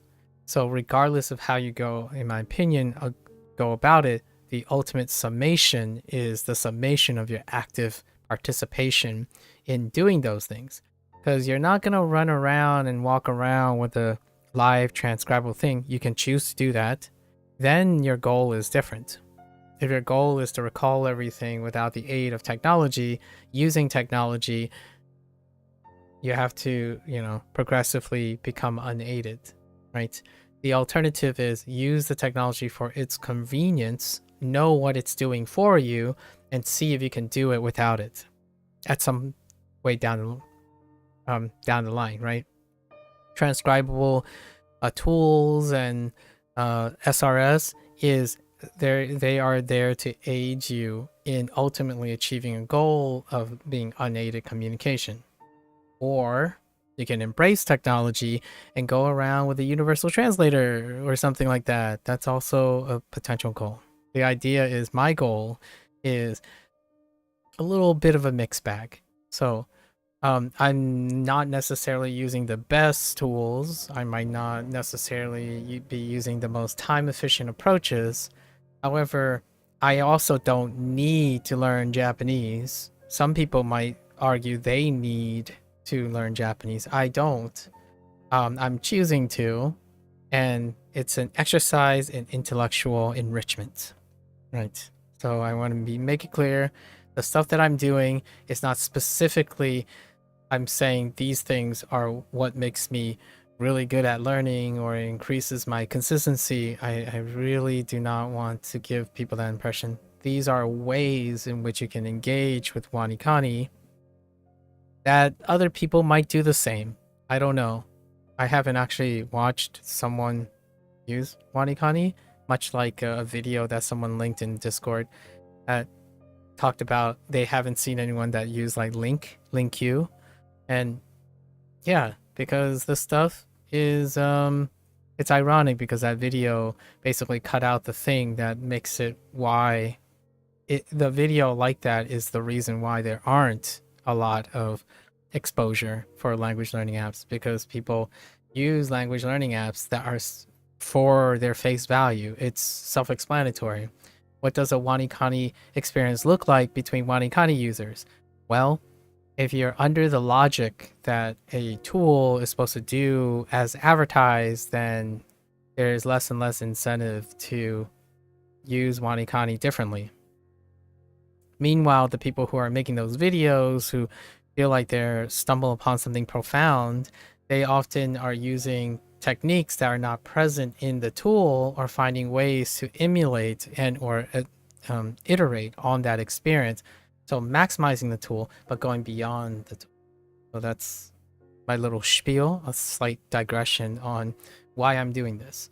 It's an exercise on trying to integrate things I've learned elsewhere, things I pulled from my time with Duolingo, mix and match. You can, in my opinion, do all of these things, right? It's a practice and exercise of doing things that are not there and doing things that are there. I think to tie this back to that digression with Gecko, expectations are only as big as your perspective on things. So if your perspective is that WaniKani is supposed to teach you all the kanji, that is as far as WaniKani will ever go, because that's what you expect and that's all you want, right? It can hit below that though, so it's an upper limit. I don't expect WaniKani to teach me how to write, so I'm gonna find another way to write while using WaniKani. That's the idea, right? If you don't like something and it doesn't exist right now, you can most certainly go and write a thread or forum and complain about it and ask or request that. In the meantime, you have hands, you can write, you have other tools that can write. So in the meantime, while you exercise patience, due diligence, and maybe a response like, we're not interested in that, sorry, you find another tool to compensate for that skill you don't want to do, or you do it yourself. So for me, that's the act of scripting. The nice thing about WaniKani, which Gecko brought up, is scripting. If it doesn't do it, you can do it if you want, right? I think ultimately that allows one to be constructive and critical about other people's work, but at the same time, while they are being constructive and critical and you have to wait on things you can't control, you yourself, if it is indeed in fact constructive or critical, you can work a solution as well. That practices two different facets of learning: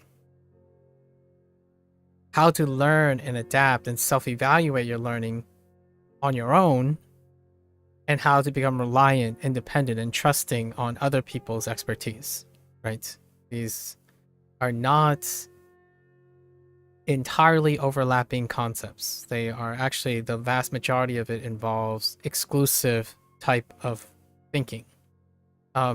Being creative, I'm not surprised, in my opinion, that the vast majority of people, when I talk about things that are strictly creative, their response is, I'm not creative. Largely not this, and I would rebuttal a lot of times like, you're probably creative. The difference, in my opinion, is that if you're healthy, right, provided you're healthy and have no mental dispositions or physical limitations, the idea is creativity is practiced. It's not necessarily born or inherent. So if you spend most of your time thinking objectively all the time, which the internet does really, really wonderfully, evaluate all your things based on numbers goes up, etc., then yeah, it doesn't leave a lot of room for imagination. You're completely relying on the fact that when you buy something, it only offers that much and or less. It can't do more, right? When I see WaniKani, I see an opportunity to do far more than what WaniKani has to offer. I stream WaniKani, but I don't only stream WaniKani by using only WaniKani. I use what I have to offer, use my own stories, how it integrates my importance. Where does WaniKani sit?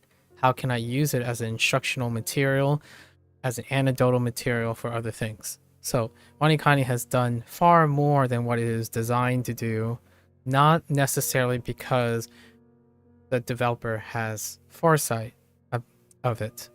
So there is a little bit more around it. I didn't quite get to that point when I was talking to Gecko today.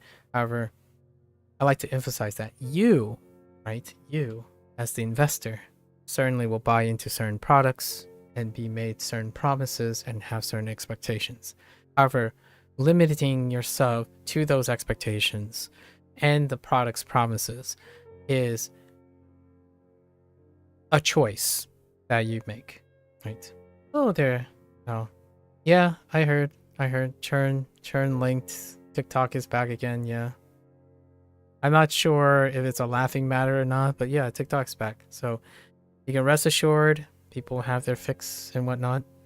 It is going to be an extension probably, but not a like appeal of the policy.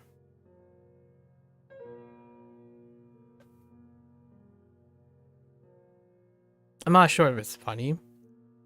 It's kind of expected for the next 90 days. I'm gonna stream soon. Let's see your turn.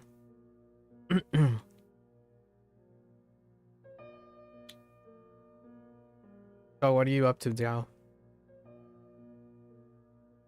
Alright, so let me do my review here, and then we're gonna go over our mistakes from our review, and then we're gonna move to HanziHero. I gotta do a lot of clam chowder. New England clam chowder. My folks are really into this, and I grew up kind of eating this too. Do you have clam chowder where you are? It's a very Western thing, so I'm not sure.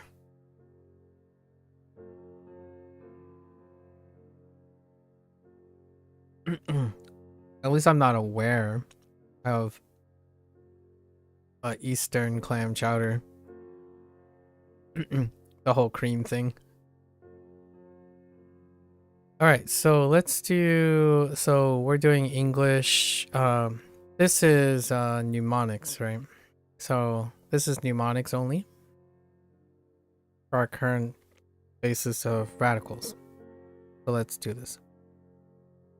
Spoon, winter, dry, canopy, fingers, window, heart, direction, stool, fur, father, old, roof, roof, task, arrow, door, poop, owl, life, now, hat, triceratops, ice, and stone.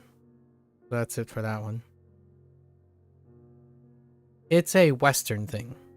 Chowder is a Western thing. Not exclusively American, but it's incredibly popularized by Americans. However, I'm not sure if it ever made it east.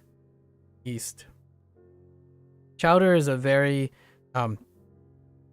it's a thing that lots of Asians like, though, who have traveled to, I guess, the United States for a place.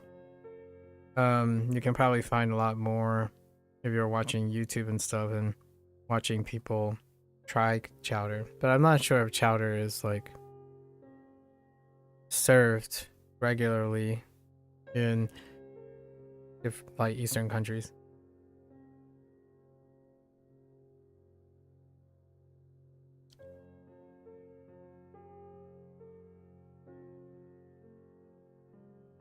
We're done with our lessons. No. There's no character down here. We're already done with our lessons today. Or our reviews today. Today's a review day. We don't have any more lessons. We did all our lessons yesterday. Or most of our lessons until these are unlocked. So there's gonna be another 3 days of review before anything unlocks. Let's see. So let's do kanji. We're doing reads for kanji. This is radicals. These are radicals. The kanji's down here, which they're not unlocked. There's no kanji. Like that's why I wrote mnemonics only. Radicals only have mnemonics. They don't have reads. Because they don't actually read that way. And then kanjis have reads. And then vocabulary have reads. Okay, so for our kanji, we're gonna start with the reads that we learned for here. So, man, nai, nai, bun, setsu, setsu, tai, sho, hi, hi, ushi. Wow, no, gyu, gyu, gyu, guy, guy. Did I take a guess on this? No. Guy. Oh, wait, that's not guy. You. She. She. We'll pause on this. Guy.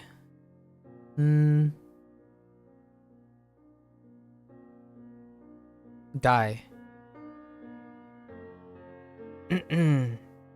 Did you have any take about, the crypto?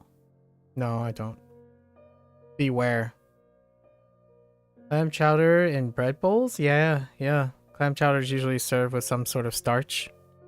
It could be stale bread or crackers, something crispy, and usually is served with a side of bread, some sort of starch.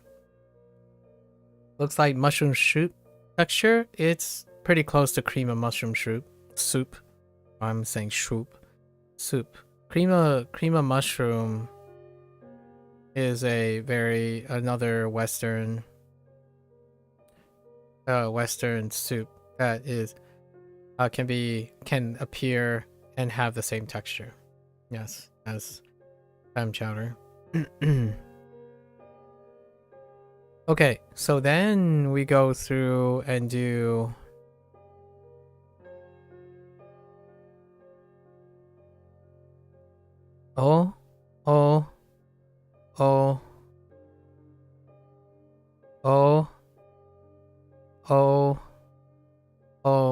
okay.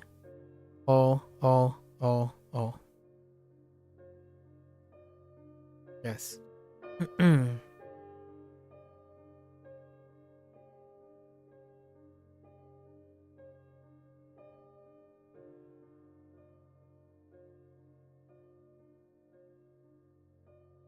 And then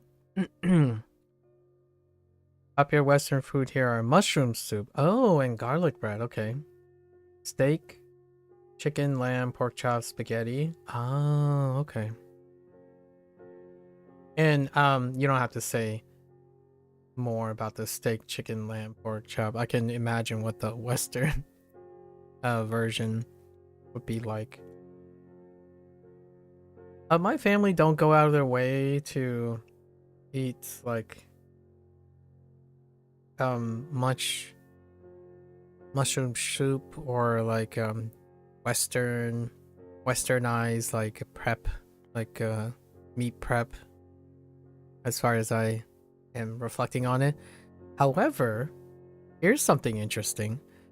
During celebrations we do, though, because Americans traditionally celebrate with treats like having steak, lamb, lobster, right? Lobster, that type of thing. And in functions and stuff, we kind of adapted to that.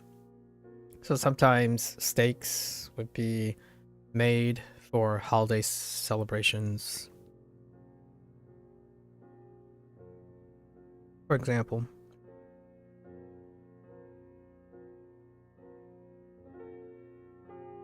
Oh, I could use some garlic bread though.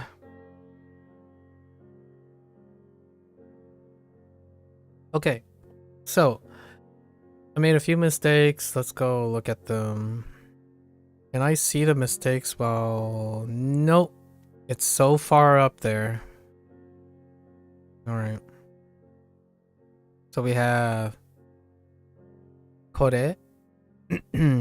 So kore was due to translation. Kore hinode. Hinode, the he was missing. Hinode guy, because I didn't read last time and I clearly didn't remember it this time. Bidama. I missed the rendaku. I confused correct with stop. Shi. Life with arrow. And 大した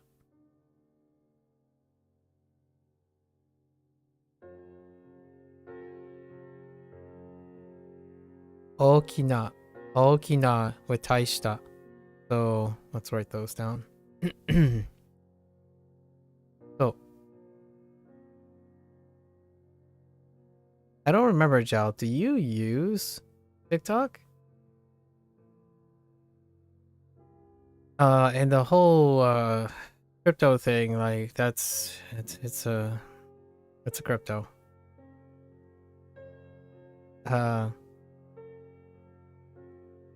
Get invested or do at your own risk, right?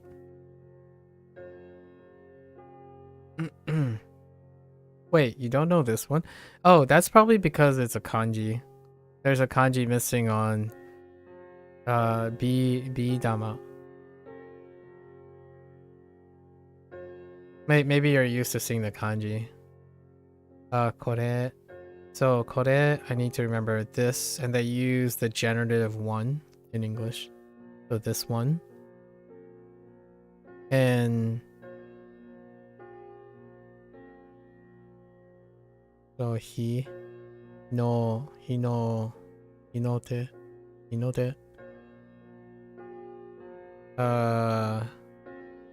Missing the he.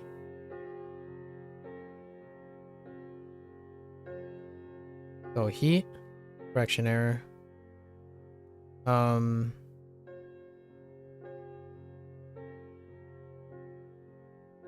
We got guy.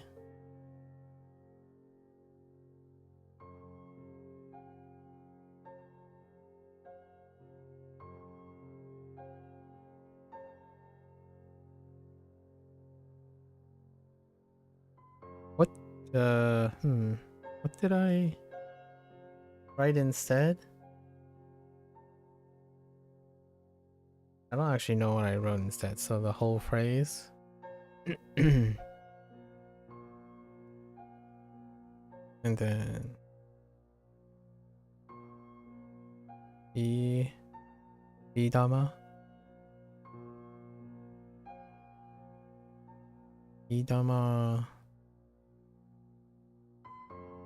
Rendaku. Gotta be careful about rendaku.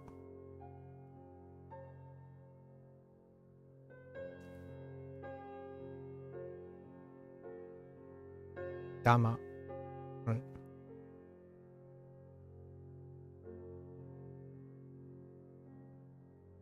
So da. Okay.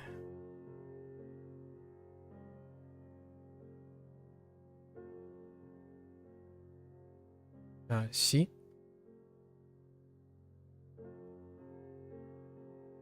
Not tada.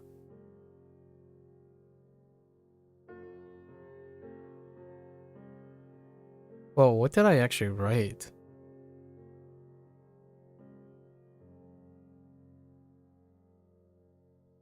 Did I actually write Tada? I don't even know if I wrote Tada. That's fine. She is fine. And we missed life. Right. Life. You don't? I see. I don't know what sunrise and marble in Japanese was. Oh, intriguing. I didn't either, actually. Yeah, neither did I. They're new to me. So, taishita. So, taishita, right. Important. It was a translation error. You follow things to see how U.S. government deals with TikTok or any Chinese app. You wrote this Chinese app, so any Chinese app.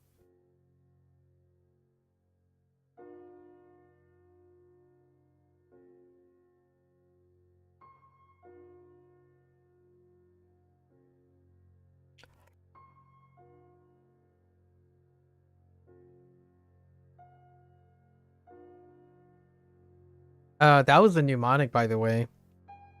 For this. You think of oh wait. Was that the mnemonic? I think they might have used bees as the mnemonic for this. I think of it as a bead. This. A bead. A bead marble. Or a bead ball, which can be a marble. A bead happens to be also this, but it's particularly small and it can be glossy and it can look like a marble. However, I think let's look at their mnemonic. I don't remember what their mnemonic was. I think it had something to do with bees. Oh no. It's glass. It's from oh yeah, that's HanziHero. For this, it's marbles came to Japan from Portugal. So B is short for vitro, which means glass. So glass ball, vitro. So B, right? It's actually closer to V when you say vitro, right? Not vitro, right? It's basically vitro. So that's good. I totally forgot about that cultural thing. So Portuguese. Portuguese. I usually just think a bead.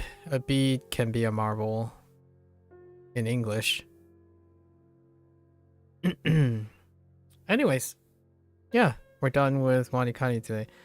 I need to continue staying vigilant. We changed up our HanziHero workload as well, but I have a lot of workload to do. I only have 2 days left before I start reviewing.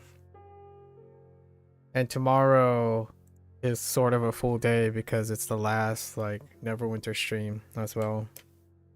So my review time is getting very, very slim. I'm not sure if I'm going to reach the quota of 34 constructs. We'll see.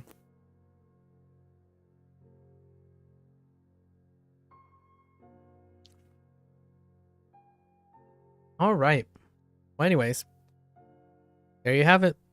Not too bad. How many did we do? About like 100 plus? Yeah. With SRS, it's gonna go really, really quickly. It's one of those things. You can adapt how fast you want to go with it. It's very scalable.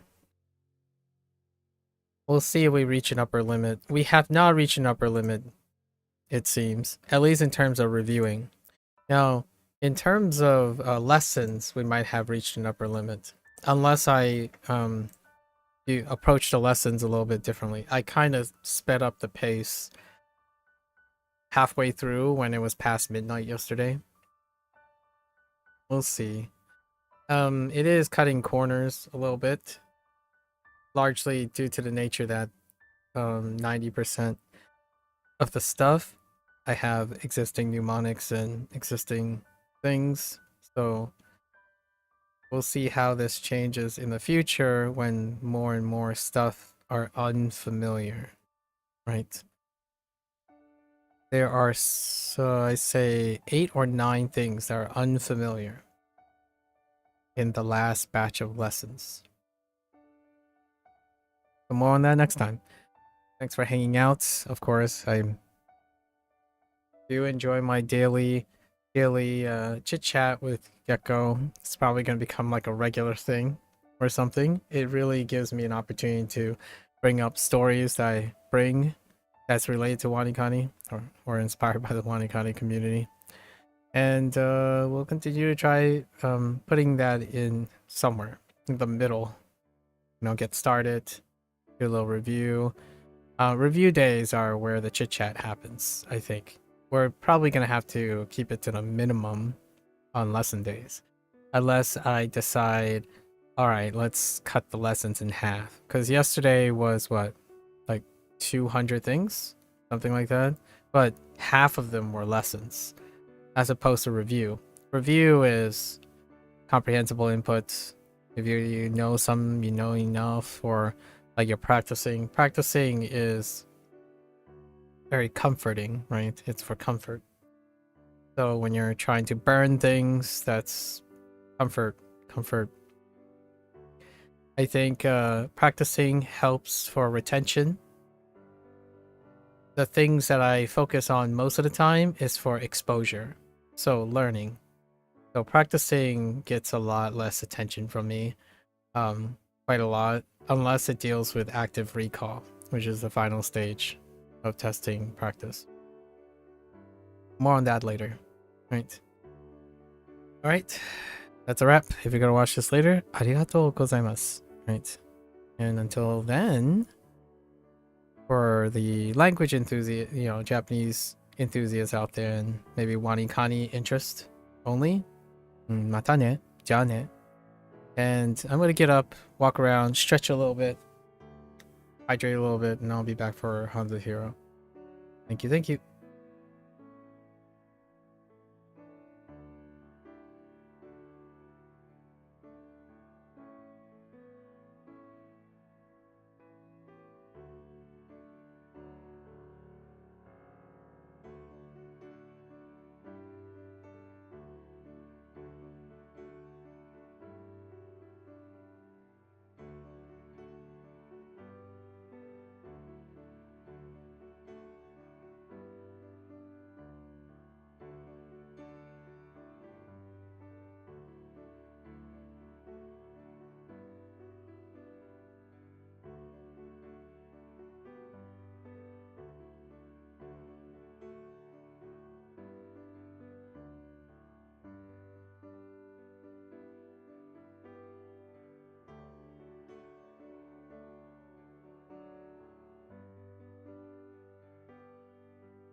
All right, folks, welcome back.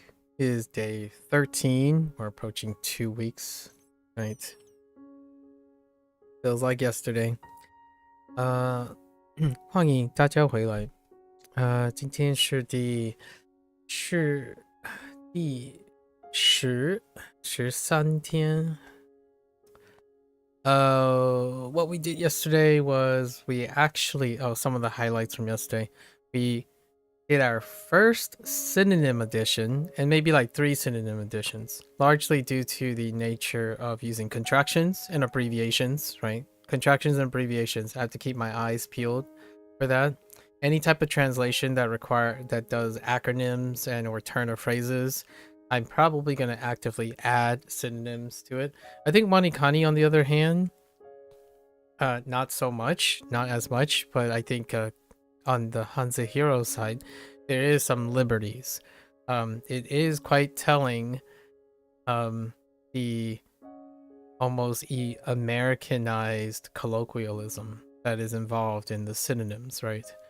Or maybe it might be a generational thing. However, when I think of writing and format writing, it's a personal preference. I tend to like to write the explicit things when I'm writing as opposed to using acronyms. Largely, though, nowadays I've come to normalize a little bit of that in language when I'm typing and stuff where you use like abbreviations. I've adopted some of them, and those are pretty outdated at this point. So getting used to reading acronyms, that's an acquired preference in English for sure. Not entirely sure if that's translatable in Mandarin and or Japanese. However, I did talk with a family friend not too long ago. It was for like Thanksgiving, and there are some colloquialisms that I've already encountered where they're like, yeah, you don't say this, it's too formal kind of situation. So you still enter into that type of situation. However, in terms of like typing in acronyms, at least especially in English, that is predominantly a written thing as far as my experiences go. So the next time, I mean, it's strictly to a Twitch stuff and streamer stuff, but it will be interesting if I go back into like a setting, like a working profession setting. Do I hear things like SMH, IMO? I think I've heard it occasionally where someone say, well, IMO, this is it. Like, you know, there are examples of this back in the older days too, like FYI or the TLDR, right? So it might be because I'm out of touch with the world that is not the internet, right? So it'll be interesting to see how far that goes. Oftentimes there are also unconventional acronyms. So unconventional truncations and acronyms is very interesting right now to me, largely because I've been interacting with people who are from different places. So much like how I make a jest about English all the time, English is confusing, aka or nuanced in the way that reflects its diversity of users, right? So I certainly have observed a lot of interesting things. More on that later, though. I feel like I would have to do this for another 2 or 3 years, and with a larger sample size to say a few observations about English and what it's like to learn another target language while using English as a bridging language. In my opinion, this is something not as well known, largely because language learning on a live service, like a live streaming platform, and doing this kind of thing is less popular. Let's just say less popular. However, it's more so that those who are competent and those who have had a professional background in learning and acquiring things do not have time to integrate and do these kind of things. So for the vast majority of time, English is used as a bridging language, not served as a technical language. So when, like for myself, I don't speak typically at a technical level. Like I don't use English at a technical level to try to interact with other people who are learning a target language. That would make you very nearly unintelligible, actually. And you might be thinking, wait, what do you mean by English being unintelligible? I know the words you're using. Is like, yeah, but that doesn't necessarily guarantee they're intelligible. There's a large dissonance and or misconception that in contrast to other languages, in my opinion, where they are very closed off and they have social norms of usage, like stronger social norms of usage, there is clarity, even though people keep hyper focusing on like, oh yeah, there's a lot of nuances, there are a lot of variations. Yes, they are. However, to glean a little perspective, this is not a competition, it's more of a thing to normalize. English is the language that will be most misunderstood, largely due to the various users. Take care, Sharon. Good luck. So it's not it's kind of the same but different situation where when you're learning a language with other people or talking to other people and your preferred language of communication is English, it can produce a different situation. For example, if you go to a native speaker in Japanese, for example, or Chinese, for example, and you consult multiple Chinese speakers who have the leeway of speaking English to you to explain things, that is very different from having someone who have learned Chinese, speaks English primarily, and you're talking to them about the Chinese, right? Is that important? I believe in both cases it's important. Not that you get to choose, basically. Do you want to spend most of your time using the perspective of Chinese people who learned English, so have learned Chinese?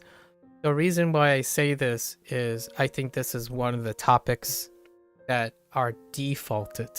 It's defaulted a lot of times, and it kind of predicates on the idea that what are your goals? If your goals is to move to China or move to Japan and live and breathe, that sounds very logical.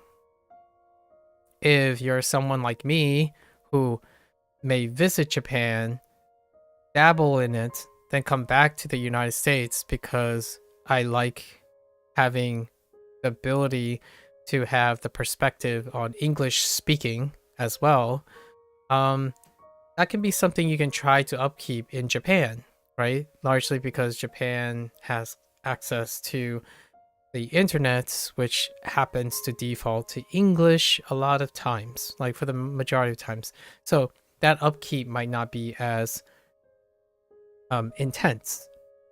Meanwhile, on the other hand, if you're someone who has no aspirations to spend the majority of life interacting with a very specific subset of people, there are different orders of priority. How often am I going to speak to a native Japanese person is a combination of the availability of that opportunity and myself, as in how much time I want to invest in it. So before we go off the deep handle and talk about, oh, but if you don't speak natural Japanese, Japanese people can't understand you, or they'll have trouble understanding you. It's like, yes, that's a compromise, right? I like speaking to people who are interested in learning other languages. I don't particularly find myself resonating with people who don't. And native speakers don't necessarily guarantee that they like other people's languages. So for example, when you speak to a native speaker, like even an American English speaker, and usually American English speakers are far more, like, arguably, debatably, up to you, right? For myself, I live in the United States and I'm born and raised as an American. I have a propensity to be concerned and want to be aware of other languages, despite the incredible stereotype that other countries are more diverse, they have multiple languages. It's not the same. Like, the English is in a different position.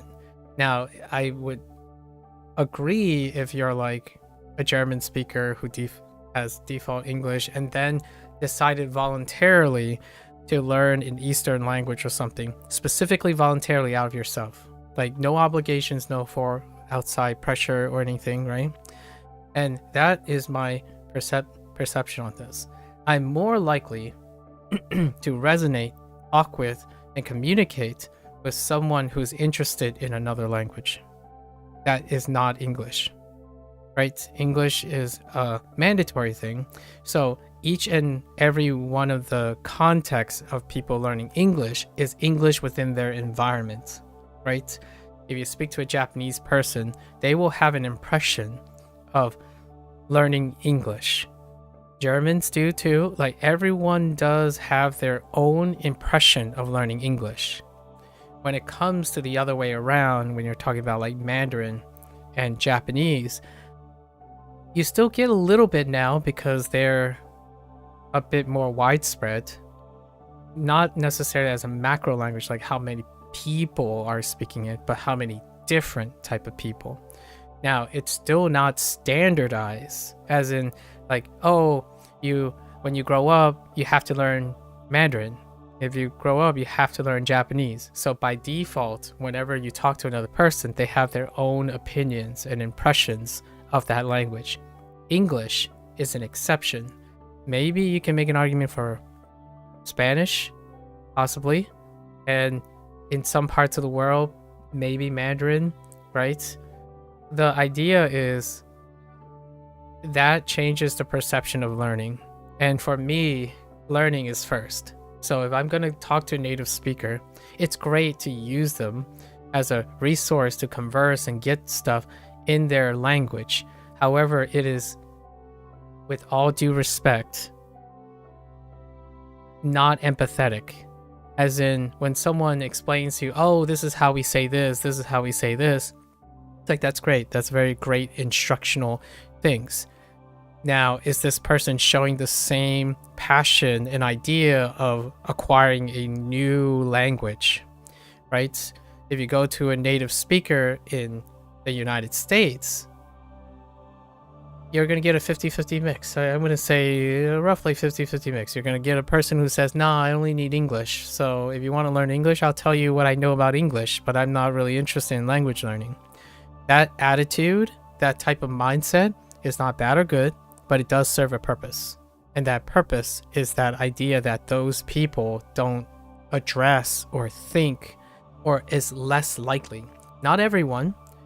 People who are not interested in language learning might have an inherent compassion and nurturing personality.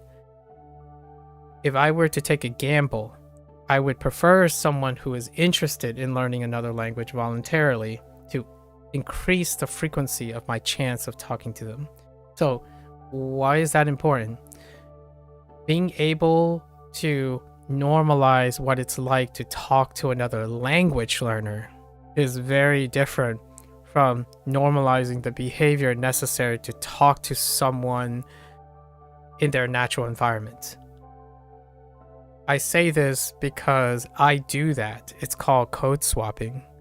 So when an American English person talk to me, I speak in a manner that is resonating with them, right? That's the whole idea of the native speaker fallacy, where you're accommodating a expectation So, if I am going to spend the rest of my life being a language learner, I de-emphasize, but I open the welcome opportunity of meeting a very agreeable native speaker. However, that native speaker has to also genuinely share a mutual interest in acquiring another language. When you're tackled in target languages where the massive majority is not interested in voluntarily learning another language, to me, that is less of a source of companionship or relationship, right? For example, if you go to Japan, I would say a good majority or a significant majority would see English as a necessity, as in, oh yeah, they teach it in class and I don't have a lot of, you just have to learn English. I don't have any opinions. It's not fun. It's a thing you have to do. And that's acceptable. That's awesome. They still learn English by default and whatnot. Language learners from an English perspective, you're choosing to do that voluntarily. So that enthusiasm might not be reciprocated. So how is this effective though?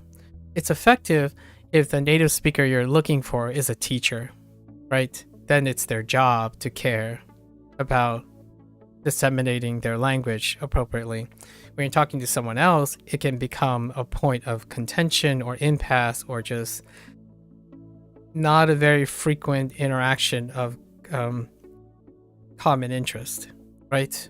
Language exchange is a great way because you're meeting people who are actively exchanging language and they both are interested in learning the language, and that ups the chances. So I don't mean to de-emphasize going out and hunting for native speakers. However, if you're if one is a language learner and they like learning languages for life, the odds are at some point in your downstream effect, you will meet someone who is a native speaker and that interaction happens. Going out of your way to predicate your entire ability and your entire learning process to normalizing to a state that you yourself may not even be interested in the first place, largely due to the nature that you and that state are not the same, that's not for me. For others, absolutely. So I don't prioritize going out and saying, oh yeah, I want to speak to you because you're a native speaker. It's like, no, I want to speak to you because you're interested in languages. You're interested in language learning. So if there's a native speaker, it's like, okay, let's try something. Ultimately, when I start talking about language learning, it's, to me, as a face culture kind of person, it sounds like I'm more of a burden to them. And you can't remove that feeling, honestly. As from my perspective, you can have the assurance of the other, oh yeah, no, you're not bothering me. It's like, but you're not interested in it as well, right? That's a difference. Like my family friend, the first thing she said out of enthusiasm is like, oh, I'm learning English. Her English is great. Like we use English all the time, and we also use Mandarin from time to time. The first thought, she was like, okay, so if I can teach you Mandarin, like help you with Mandarin, can you help me with English? And that is the type of thing that I'm talking about. I earnestly think hyper focusing on what your end goal is and not focusing on what is gonna allow you to sustain and be a active language learning, it, to me, is not a sustainable balance. You spend 99% of your time language learning, but you want to spend most of your time using a language that you're currently learning, like practicing a language that you're currently learning with people who aren't learning a language. So the odds are twofold. As a language learner, you might be like, oh, what if I've embarrassed myself? Oh man, what if I say the wrong thing? It's like, that's probably true. Like, you're gonna get weird responses and like weird reactions because the people you aim, your holy grail is to converse with someone who doesn't think about language learning.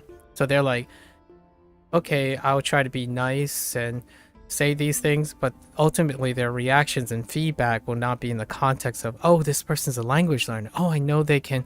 Maybe they. You don't get those feedback because there's a really high chance those people are not interested in language learning, right? So they have no mindset for that. It's great to use them as ways to practice one directionally, and or they are teachers, people who are hired and or employed or paid for to teach you these things. Outside of that, other language learners or people who have learned the language already, for example.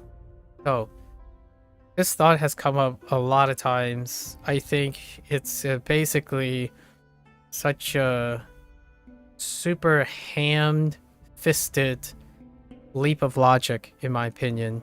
I mean, I'll agree to disagree with people who are polyglots and whatnot. How am I disagreeing with them?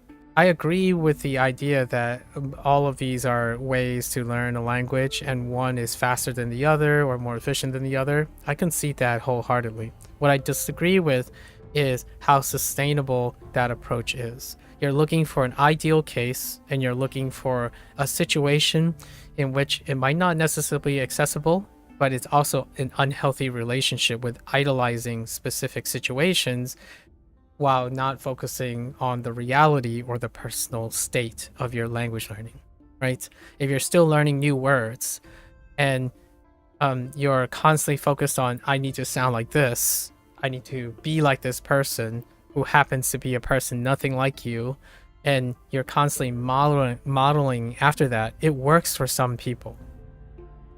Does it work for everyone? No, obviously. That's a terrible counter-argument. Does it work for most people? Contentious point. That's debatable. That's very debatable. I think a large portion of the recession in like the mid period, like after 2 or 3 years, the digression or the fallout or the disinterest might actually be associated with the perception of who do you interact with, who is your idolized situation and whatnot. So for example, people who spend 2 years and they say like, oh, most of these people are now JLPT1 compliant. It took me 2 years. Should I give up? Right?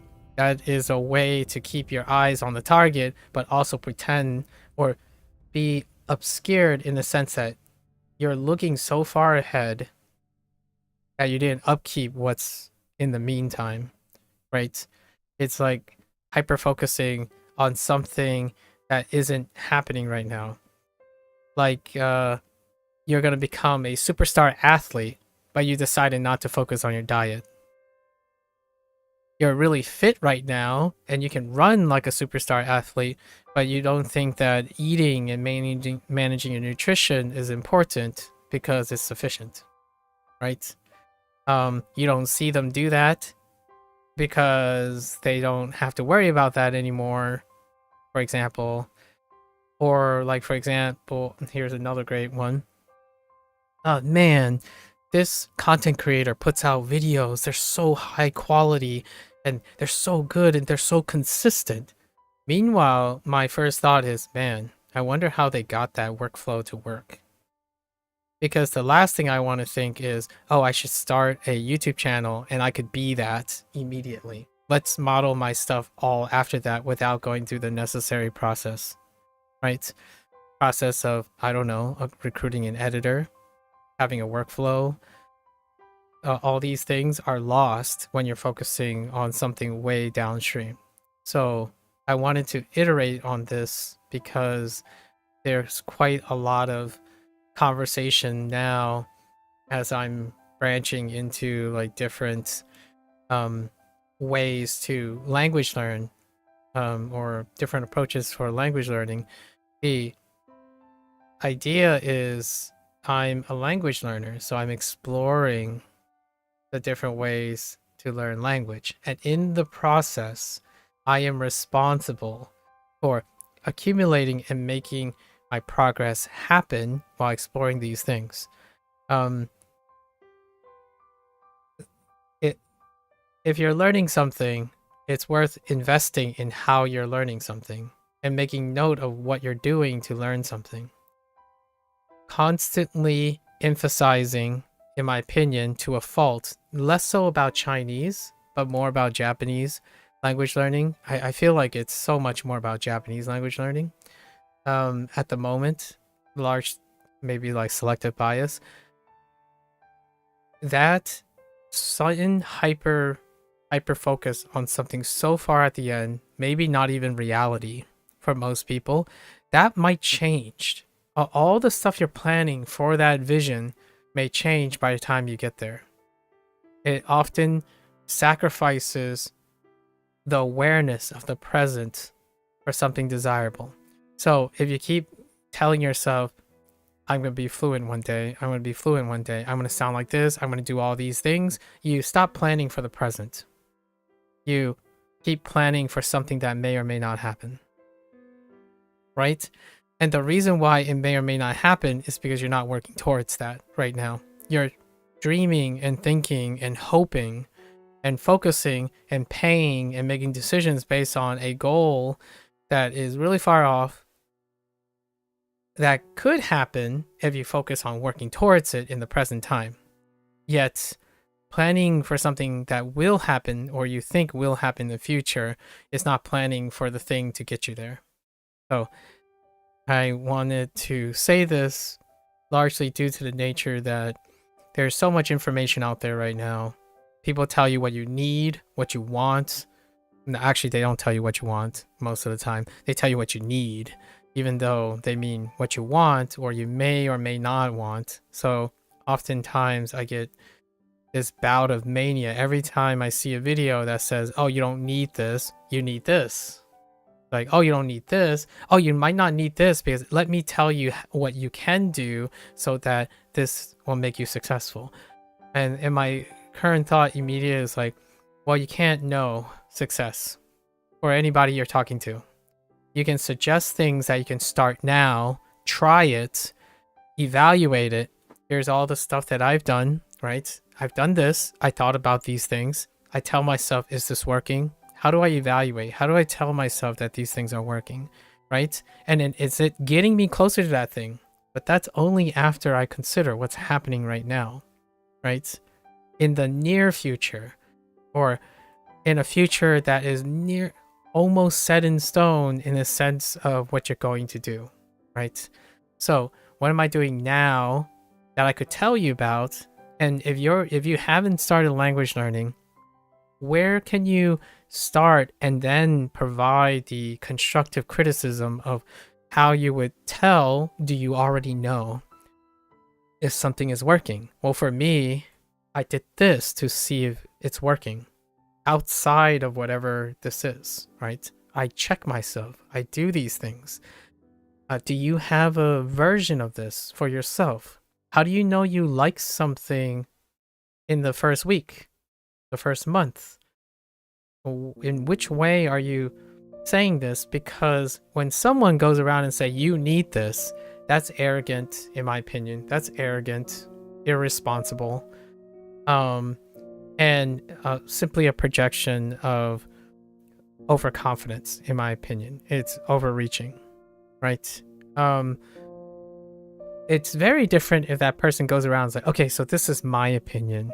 This is my life story. This is how I learned Japanese, which is a fairly common way to go about it. And the people that I watch or like people link to me, it includes some of that. I don't think it's apparent and vigorous enough or consistent enough to remind people that that is anecdotal. This is anecdotal information. When someone tells you you need this, they don't know that. They're talking to you like a general audience, right? You need this. Well, if this person says you need this and they give you a bunch of lists and stuff, ask yourself, do you need it? Because they stated a lot of things. Do you need any of those things? If you don't, the answer is no. And you could say this person's incorrect, or you can take it like, oh yeah, okay, the person tried. It's not for me. I think this remediates that situation where someone immediately dismisses other people's suggestions and at the same time does not take your eyes off the ball. You're not looking at where the ball is going to go. You're keeping your eyes on the ball, right? When you're kicking something, you keep your eyes on the ball. Yes, you could be very experienced and you could take a gamble and take your eyes off the ball and kick it and hope that it gets to the goal. Absolutely. The chances are you can probably do both, and you try to keep yourself to do both. Some people constantly look at where they're about to go and they never look down. They never look at what they're doing, in my opinion. Or they seldomly. So when you're language learning, my first thought is, for Mandarin or Japanese, you have hiragana and katakana to look forward to in Japanese. Like, get started on that. It's amazing. It feels so liberating when you get one character, and then 2 characters, and then 3. HanziHero, Mandarin is somewhat analogous when it comes to what's the point of learning one mnemonic. Well, it's one mnemonic more than I know yesterday, and that one mnemonic can be applied to this. Now, there's a chance you won't end up using that mnemonic in the future for this new thing, but you can repurpose that mnemonics learning lesson into a new application, right? That's focusing on the present. What a person that is keeping their eyes on the goal downstream as opposed to seeing what's in the present is someone who says, why do you need mnemonics if you can just remember the thing without it? Like, it's not like you're going to use mnemonics when in the middle of a conversation in the future. It's like, well, you actually can, but that's up to the person who's using it. However, it's like, it doesn't make sense to learn and invest all this time in learning mnemonics if you're not going to use it in the future anyways. It's like, well, yes, it's kind of like saying you don't have to use math because you're never going to use it in the future. It's like, well, you don't know that. You don't know that. It's that is the thing. The difference in mindset is so different. Like, you try to know things and learn things the best you can by being involved in what's available now, in anticipation that it may or may not be useful in the future. The idea is that learning experience allows you to exercise different avenues, be open to the idea that things change as you go, right? There are things that you are going to find, I don't need this anymore. And because you don't need this anymore, you know what it's like to see something not useful anymore. You know the value of mnemonics as you're learning and know when to drop the mnemonics because you don't need them anymore. That is active participation in your learning. You know when, oh, okay, I can just shortcut here to here because then it will liberate some time for me to use the same thing for new things. And to me, it's not quite clear if SRS, like WaniKani and HanziHero, communicates that through their design. It is clear to me that that is what I'm doing for WaniKani and HanziHero. So I embellish and add more things, but then I also refine and rotate things out, right? So why is this relevant for my thought in HanziHero today is I'm doing that now. There are certain things that I'm like, okay, I don't need to do this process every single time. It's become a little bit second nature, so I can do shortcuts.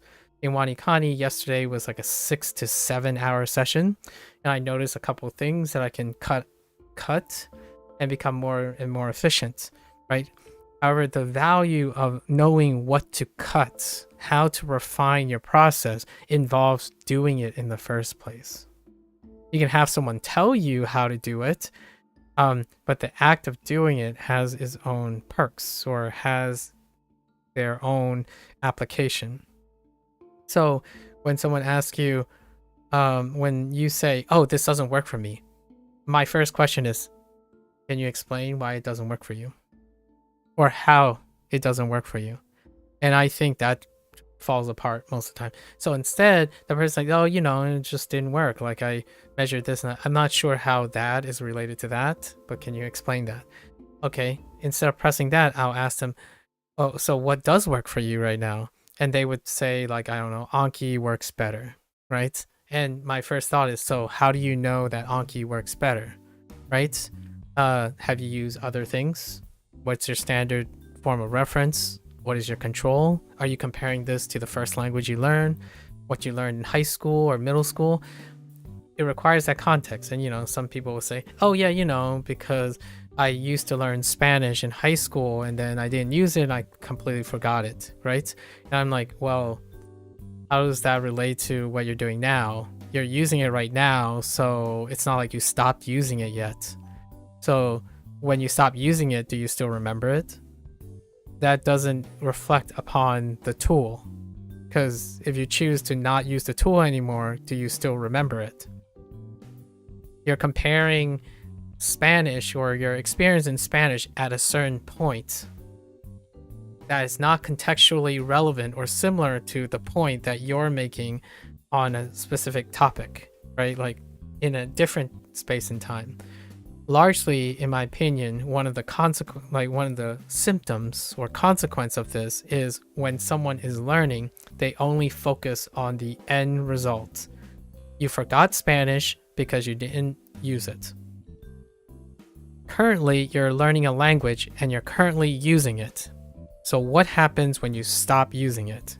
You're probably going to forget it too. So you didn't do anything about ascertaining what is the difference between when you forgot Spanish and why you're currently learning this. And one of the reasons is you're more engaged.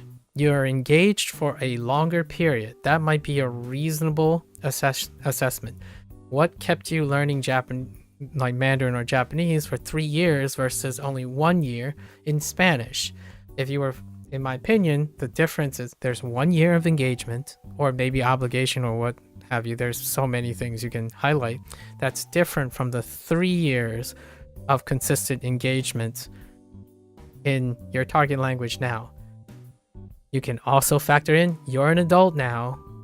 You're not a kid obligated to learn a language that's forced upon you. There are so many other details that are important that isn't strictly confined to the end, to the goal. One little silver lining. I like to use this as an underrepresented. I feel the comment that I just made is a minority opinion, is underappreciated, is underrepresented, largely due to how healthy it can be for someone. Feeling like all the time when you're focused on ends justifies the means, when you reflect upon a past and you no longer do those skills, it can feel like a waste of time. And for those who feel that might encroach upon their purpose, their life, their self-esteem, their self-worth, I think that is what I'm talking about, the emotional benefits of sometimes understanding and appreciating the process of doing things. It can breathe life to things like, oh, I wasted 3 years learning Spanish. I don't even use it now. It was a waste of time. Well, it wasn't. If you reflect upon or it can be, right? I'm not saying you don't have to believe me or not. It's your choice. When you think about the Spanish and when you're going to learn a new target language, how do you use your experience from that Spanish cycle because you were focused on it? Not that you can do it in retroactively that well. However, for the future of your language learning, that focus on the present can be invaluable to the future of your language learning. Not that hyper focus on if you become fluent or not. It doesn't matter. In my opinion, it matters a lot less for those who are struggling to stay consistent and constantly focusing on an end goal that requires consistency already. So if you are not consistent already, happy, engaged, and whatnot, regardless of what you think about that fluency and how fondly you think about Japanese culture and learning a sentence and stuff, it can be very inspiring and get you anxious and move your butt. It requires a consistency that hopefully you already have. Then you can talk about those things, right? At least in my opinion. So there's so much competition for giving guarantees, but so much less underrepresentation of what that actually looks like. So call me a little bit cynical when it comes to, I can see to be a little bit cynical when individuals would summarize their stuff without even the least bit of demonstration. And then when they demo the thing, they talk from a perspective of prospective results as opposed to the practical use of it. It's less so instructive, yet they present themselves as instructors. Like, hey guys, here's a life hack. This is relevant to TikTok and other things. Here's a life hack. Here, I'm going to show you this. Isn't that cool? And then if you're someone who steps back and think, why don't they just do it like this way and not have to do that at all? And you start asking yourself, well, am I being pragmatic about it? Do these people have to do it? Because it's twofold in my opinion. It's neat that this person can do it that way. That's kind of neat. Will I choose to do it that way? No, because I can think of a practical way that everyone has been doing for hundreds of years, right? That is a sound response with two different perspectives. The alternative is, oh my gosh, this is the best life hack ever. I'm going to start from now to always do it just like this person. Meanwhile, you have the skeptic and say like, well, isn't that just like drilling? You just take a regular drill and drill it in. Why don't you just go buy the tool necessary for that? It's like, it's not that neat to reinvent the wheel, right? If you're part of any one of those one perspectives, those are probably among the top 5 most common perspectives. And they're at kind of opposite ends. My thought is, if I have time, I might as well try that. Like, who knows? It might actually inspire me to do something else. Meanwhile, I already know what I'm currently doing, right? Like, microwave your eggs, for example, microwaving your eggs. If there's a life hack for that, and you start thinking, well, I mean, I don't mind putting eggs on a pan and whatnot. Let's evaluate. Let's try it out, see what happens, instead of fully embracing it, because of the hype and emotional distress or FOMO or what have you. And you can do both, right? Some days I microwave my eggs, and then some days I put it on a pan. So, and then you're thinking, well, if you're gonna put it on a pan anyways, the microwave egg is just worse. I'm like, well, it's only worse if your goal is the same goal, right? Like, oh, I want to cook eggs that taste good. Well, the best tasting egg is on a pan. Then yes, I agree with you. The only way your universe will be satisfied is if people don't microwave their eggs, because it's not as good as the pan for the purpose of your goal. So ask yourself, why do you want to be fluent in Japanese, right? You're going to get different answers, right? At least I hope you're going to get different answers. Now the question is, how do you get there? Shocking, like, the most surprising thing about me when it comes about my experience with language learning, you can collectively base the frequency of someone telling you how to learn Japanese and Chinese based on the relative popularity of specific influencers and names. And yeah, that's cool. That's a neat thing to have to keep in mind. However, I don't necessarily think that encourages people to problem solve and learn and be invested in their learning. It tells me more likely that they are being conditioned to believe certain things due to exposure, much like language, right?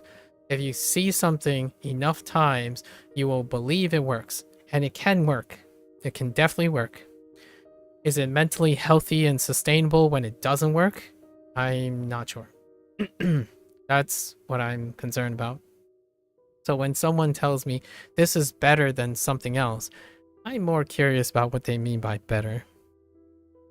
It's often a substitution as opposed to a holistic approach. I think life skills and habits are typically holistic in nature. So when someone says you don't need this, but you need this, you don't want that, but you want this, that's substitution, right? And substitution oftentimes involves things that are so easily understood, or quote unquote universally understood, that you don't have discussions or opinions on them.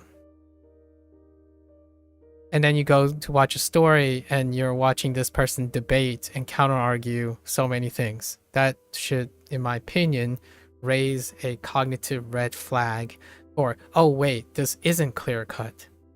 Perhaps a more holistic approach and experimental approach will allow you to stay grounded and active and invested in your own learning, right? When someone tells you this is the best new next thing, and it's something that is contentious and people disagree about, I would say due diligence, discipline, keep your eyes on the ball, read out, try out products, figure out if it works for you, right? That's my story for my introduction for HanziHero today. Like, I'm not saying HanziHero is for everyone. Hopefully, that's what translates. In the end of the day, see if this is interesting. Maybe you think what I'm doing is fun, and I would love to hear your versions of it, right? If you tell me what level you're on, and like WaniKani, like you're on this level, it normalizes the thing. So yeah, that's a great way to relate. However, I think the most richest thing about learning something is also learning a lot about yourself. Learning is transformative. And the take-home message here is, if you're learning something, I think one of the hidden goals of learning a language is rediscovering how you learn. Language is a difficult task, right? Learning a language is a difficult task. It involves a holistic, it appears holistic because there are a lot of skills involved, not specifically immediately apparent to individuals who hyper focus on a very specific narrow metric of language learning, like how many we're not even talking about things that are related to language itself, like how many vocabulary words you know, what grammar you know, what is your conversational level. I'm talking about time management, process-oriented planning, critical thinking, problem solving, periodic evaluation, recall, due diligence, right? These are all in my opinion, the fundamentals that was underlying the motivation of putting people through school. When you go to elementary school, middle school, high school, ultimately those challenges are holistic. They're not meant to specialize you into something so early.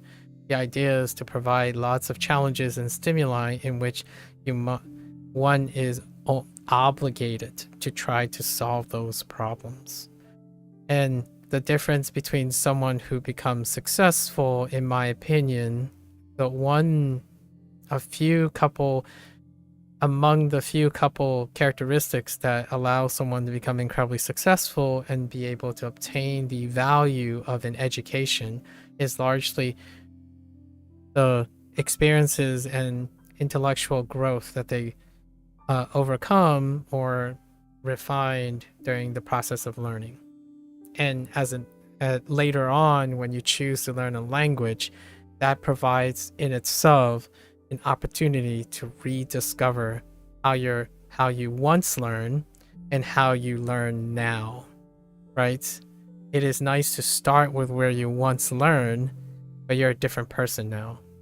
So for the adult language learners out there, that's pretty sweet. And for children who gets to learn multiple languages, they have multiple challenges, right? How to learn Mandarin and Chinese is very different from how to learn English. However, there is one commonality. They're all participating in language learning. So at least there's that. And that goes back to my first rant about the native speaker thing. Yes, you can gather information from a native speaker in a specific context. However, also keep in mind what you can't gather from them. And that's probably some native speakers, actually quite a lot of native speakers that aren't in an English-speaking country are not interested in acquiring new languages.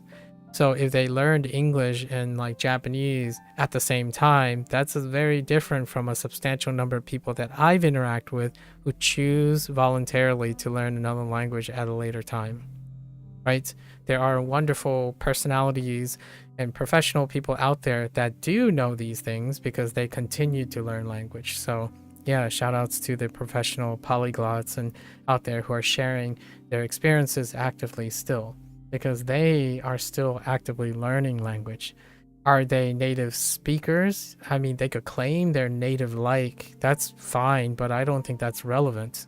I think the most prioritized relevancy is that they can communicate in a different language and still continue to think that language learning is exceptional and fun and active.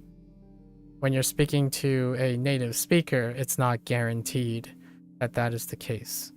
So, pardon me for sounding a little selfish, but at the same time empathetic. It can be twofold conflict of interest. You meet someone and you want them to teach you a language, but they're not interested in learning a language. That can be burdensome, even for the most caring and empathetic person or stranger. On the other hand, if you do find that there's an opportunity to encourage them to learn, participate in language learning, that's kind of neat too. So take your choices at your own risk. Anyways, now let's get to our lesson. All right. 18. Oh, 18. That's fine. This is vocabulary. So for vocabulary, we're gonna trust that we have the components. And then we're largely focusing on how to interpret the components. I mean, the characters that form the vocabulary, and not like using the mnemonics for the separate components, right? Unless we drop one of the separate components or separate characters. So, 10 comes before 8, so it's 18. Whoops. Oh my gosh. That's not good. 18. The dictionary pop-up blocked my... Yeah, that dictionary pop-up blocked my click onto something. And that can be a UI related problem. Anyways, all right. 18岁. Oh, you don't have to say 10岁. 18岁. 这本书有18 pages. 江间 他18岁。哦，之这本书有18页。Oh yeah, what the? Oh, I no, that was just a guess. Yeah. Huh. Yeah, for pages. Okay. Yeah. 18个学生在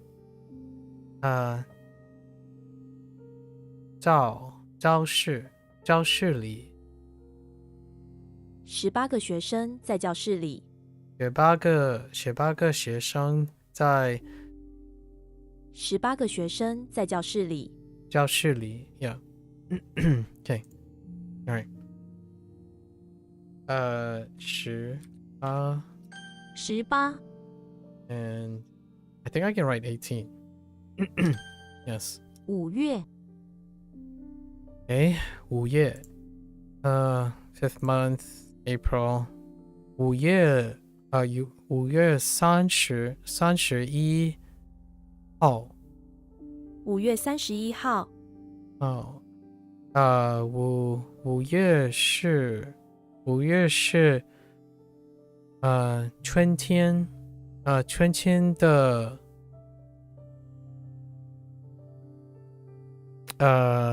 梨梨 something. What does that look like? It's season, so 里鸡。李天李鸡李节5月是春天的季节。Oh, it's 季节 Oh, that's a G. Wait, really? 5月是春天的季节。I thought it was. Oh, okay. So 季节 Oh, okay. So 节 was fine, but 季 I got 季5月是春天的季节。季节 Okay. And wrong tone on the 节。我们在五月去旅行。我们在5月去旅行。Okay.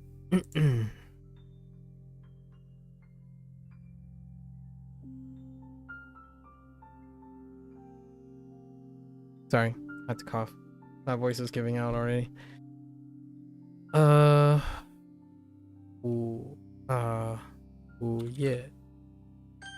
月做 Okay. So we got Slender Man yesterday. Saw. Oh yeah, that kind of looks like a saw. Huh. Zeus. Oh really? Zeus, huh? Okay. 租 Zoo for similar to tsu. Oh, and kids. Zoo. Kids zoo. I don't know about that. Kids. Okay, kids. I see. With English all sound appended to the end. It's okay. Zoo. Yeah, okay. I see. The beginning of the name, okay, Zeus. But the name somewhat sounds familiar to. Okay, similar. God of sky and thunder. He is often seen wearing a toga and can throw thunder from his hands. Yes. 做 lots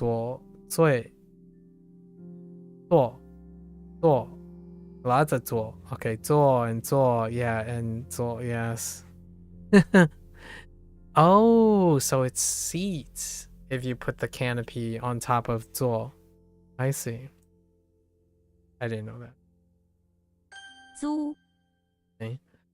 Saw kind of just looks like a saw.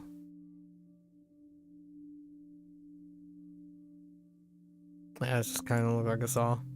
We're good. Wait, I thought they used jian. Oh, za. Interesting. Za is first too. I wonder how that is used.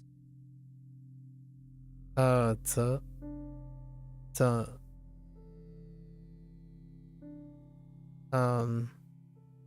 酒 no wait 做 sorry not 做 有做昨 like 昨天做 and 炸 to extract 炸 I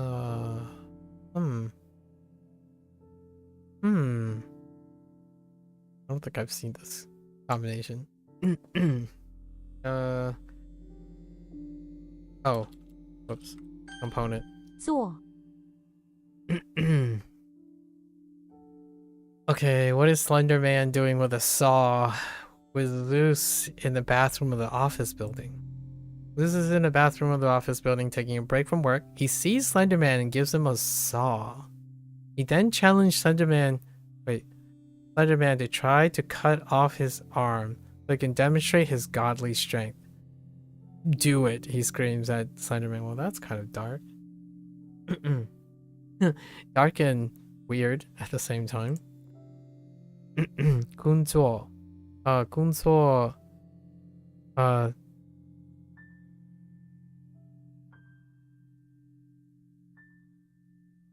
松作 no 东 oh that's 东 oh 东作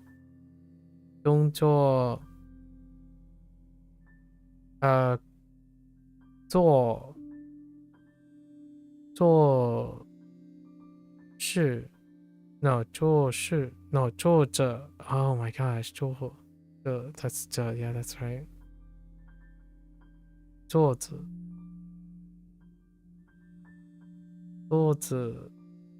right what that's not 写 at all oh wait that is 写 oh 写作 oh my gosh that's how 写 is written dang that is so different to operate 满座 no 操 oh wait yeah oh 操 操作 okay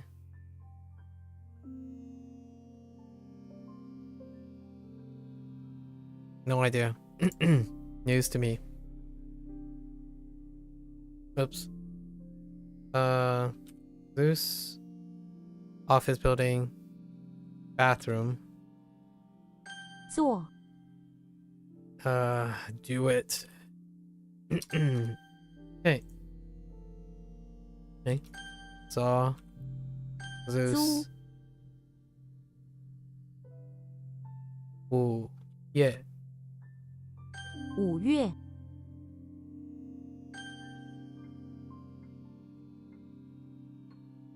坐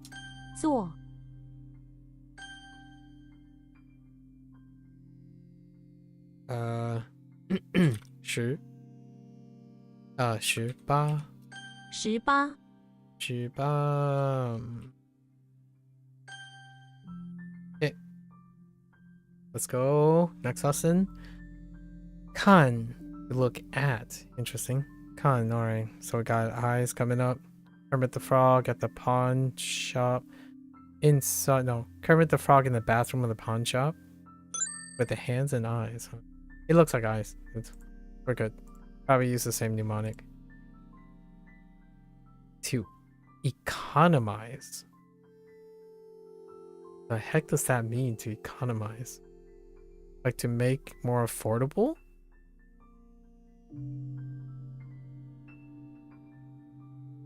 all right 香毛 oh yeah frost 双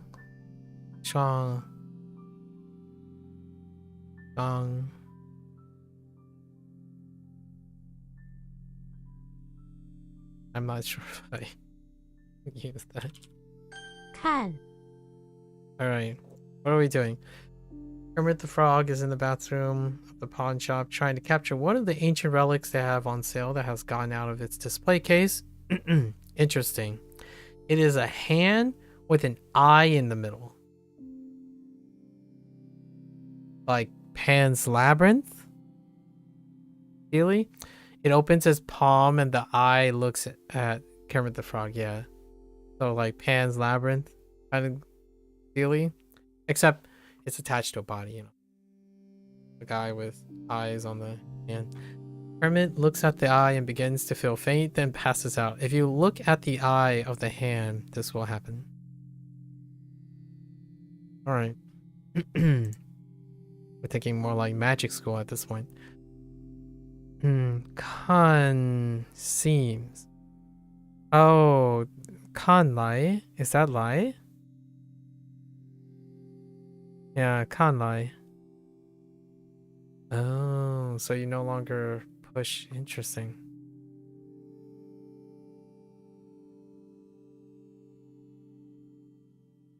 Kan chu. Oh, kan fa, which is not kan chu. Kan fa. I saw this part and I'm like, no, there's water. Kan fa. Kan fa hao kan. Nan kan.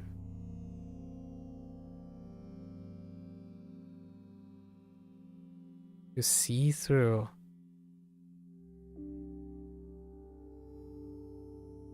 I don't know what that kind of looks like.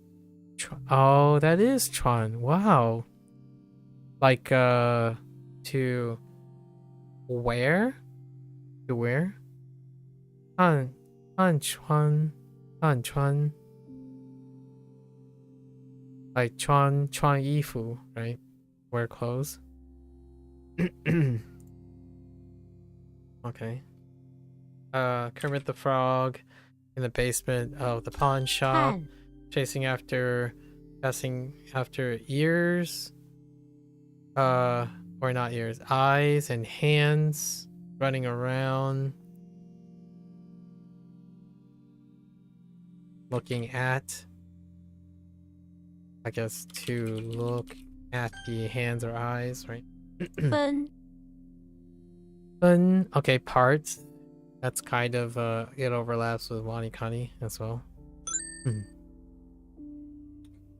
Same thing, sword. Yep. Just a handle part, right?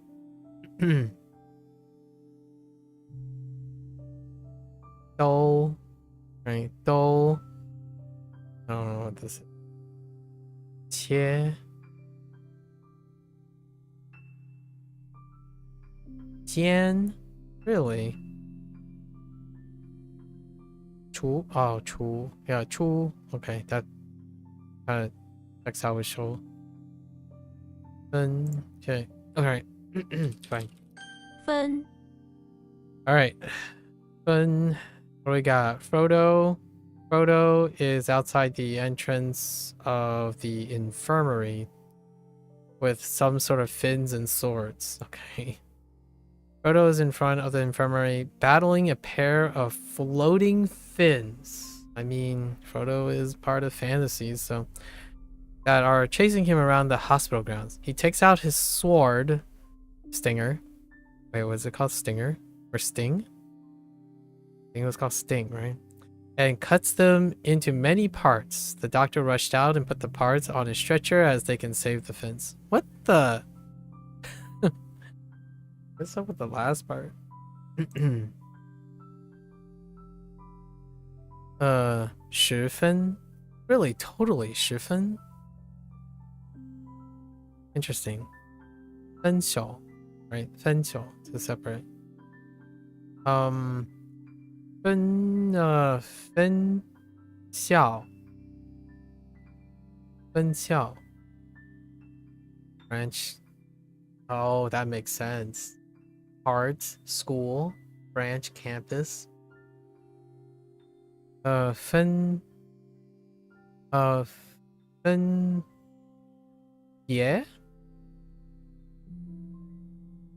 分别 Oh, 分别 no 分别 makes sense. To break apart to another, so apart. And then that's B, maybe beefin. Yeah, beefin. Score. Beefin. That kind of makes sense. Like from the B, or B is like comparing, right? B compare and then compare parts. It's a score is comparing two teams, right? Comparing two parts. Interesting. Neat. And so Frodo outside of the infirmary, hacking up some floating fins with his sword into parts. 分水 Shay, okay. A harpoon instead of a barb, huh? Okay, water. Sherlock Holmes. Nice. Okay. 书 Shoe Sherlock. Okay. Shoe. Yeah, shoe. The name Sherlock Holmes begins with SH, so we chose him to reference. Sherlock Holmes is a fictional detective known for his proficiency in observation, deduction, and logical reasoning. Yes. Shun, Shun, Shui, Shu, Shu, Shuang, yeah. Okay. So what do we do? Shu. 书 Okay. Harpoon. A barb at the end. Yeah, barb or harpoon. Good enough. What the heck are these choices? Okay. Okay, harpoon.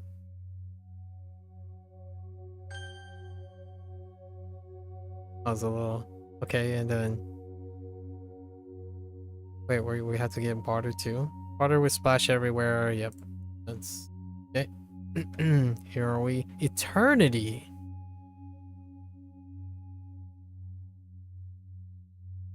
Interesting. Okay. 水 Okay. So Sherlock at a beach house. At the basement of a beach house dealing with something with water. Sherlock is in the basement of the beach house, investigating an unusually high water bill. He confidently looks at a water pipe on the ceiling above before hitting it open with his cane. A whole mafia of crabs falls out, revealing their water bootlegging operation. They scurry away. Kinda cute. They scurry away while water spurts out everywhere in the basement. A whole mafia.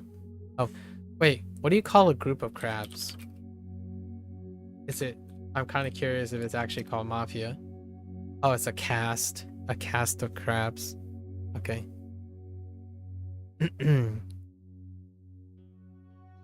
水手. Oh, 水手. Okay. 口水. Yeah, 口水. I like this one. 水果. Right, 水果. 风水. Oh, wait. 风 as in like 风 fun shui. Fun shui. Oh yeah, stays the same. Fun is similar or the same, identical. And ai shui. Ai shui. Okay. Makes sense. Sea water. It's literally sea water. Okay.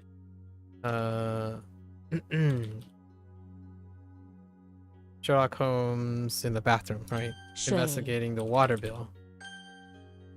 Okay. All right.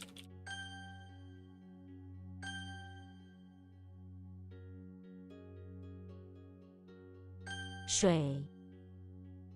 Wait, beach was parentheses. Yeah. Wait. Oh, it's bay, right? Bay was the ironic. And what was this? Frodo in front of the infirmary, hacking up fins into parts. And a harpoon. Character pronunciation. Right. So kan. Or kan. Kermit the Frog in the bathroom of the pawn shop. Wait. Yes. In the bathroom of the pawn shop. Running after the thing it's being sold. So with the hands and the eyes. 看 And he looked at it. I felt faint. 书 Okay. Let's move right along here. 儿 Maybe our third or fourth traditional character. First traditional character. Early group. Our legs. I see the legs. Mortar. Intriguing. Oh, right. No initial. So Master Chief is involved in arcade. Yeah. Legs. Looks like legs. Enough said. Sink. Chun. Chun. Liang. Liang. Sufficient. Chong. Oh, yeah, that makes sense.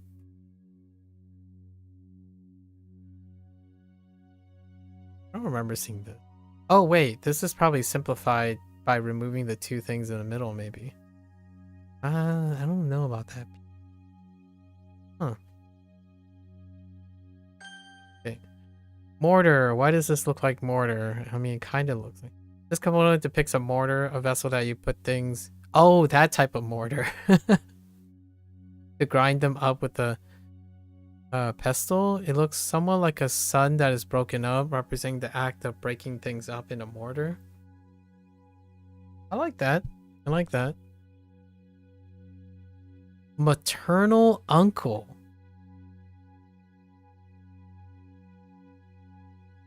Oh, Joe.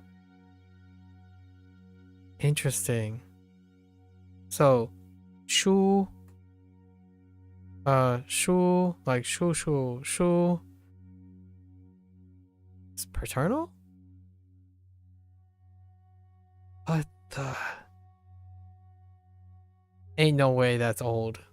Like, that's, wow.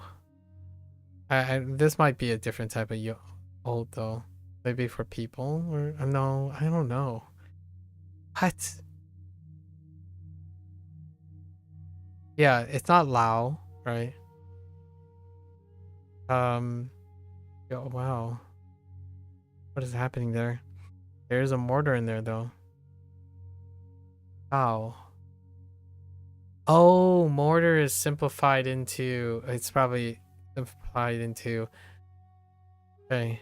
Oh, yeah, that makes sense. Oh, no, wait, that doesn't make sense. Mortar is replaced with two different things. Intriguing. Or removed in general. Oh, yeah, actually. What would this be? Oh, no, it's removed by. It's simplified in many different ways, actually. R. Alright, what are you doing with legs and mortar, Master Chief? Master Chief is inside the arcade, playing arcade games with his son. Nice. If he had a son. I'm not sure if Master Chief has a son. His son is just a pair of legs with a mortar body that can walk around. His son is killing it in Dance Revolution. Given that he's just a pair of legs attached by a big mortar, like his dad, he rarely speaks. Master Chief is so proud of his son, but characteristically says nothing and only watches him play DDR.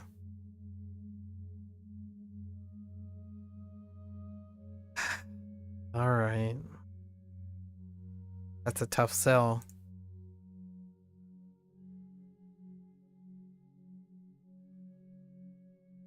Oh, hey. Arnie. We got this. Is it the other way around? It's the other way around for children. But not sons and daughters, but children in Japanese. Arnie. Niar. Nar. Kindergarten. Yo are. Yeah, oh, is that? Oh, that's still the same. Yuan. Yuan? Yuan. Gongyuan. Yuan. Gongyuan, right? The same yuan. Yo are yuan. Funny that they use that one. Arts. Yeah, arts. So. Master Chef is in the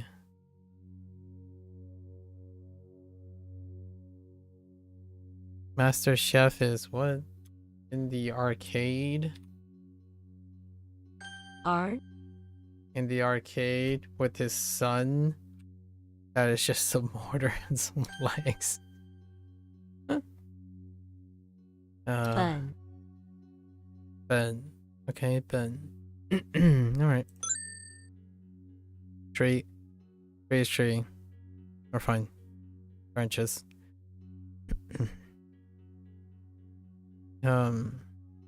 Shu. Oh, Moo. Oh, really? Moo. Okay. It's a different one. So Moo. Ling. Sung. I could have sworn it was Ling, but that might be something else. Now, for forest. It might be Kanto, actually. Only Kanto. Ju. Apricot. Xing. Qing. Wu. Wither.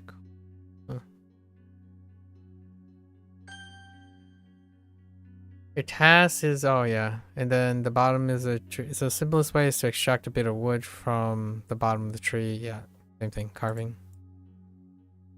Stupid. Bun. Bun. Okay. Book. Oh, notebook. Ben Right, we gotta be careful. Notebook.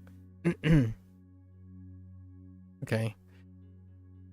Bart is in the basement of the infirmary trying to find a doctor's notebook so that he can fake a sick note to skip school. He finally finds one and tears out a page and writes, Bart is very sick. Should skateboard more to recover. Bart laughs with impish satisfaction. Okay. Is that Shuben? Wow, it's so small you can't even see the... They had to simplify the strokes because it's so small. Shuben. Benren. Interesting. Yourself. Benren. Instead of like 你自己 or something like that. Ben Lai. Huh. Benzi. And oh no. It's not Li, it's a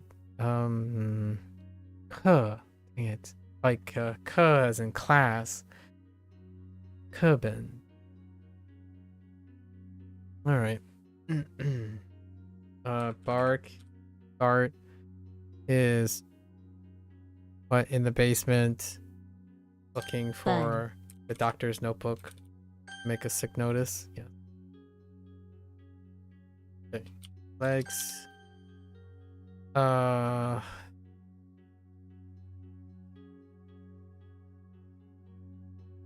R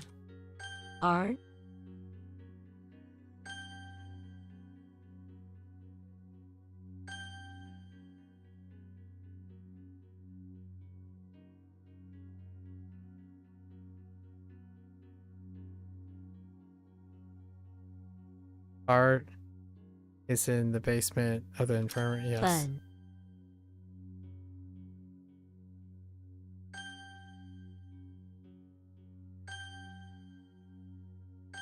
Oh, right. There's notebook for both. Alright, I think this is our last set, right?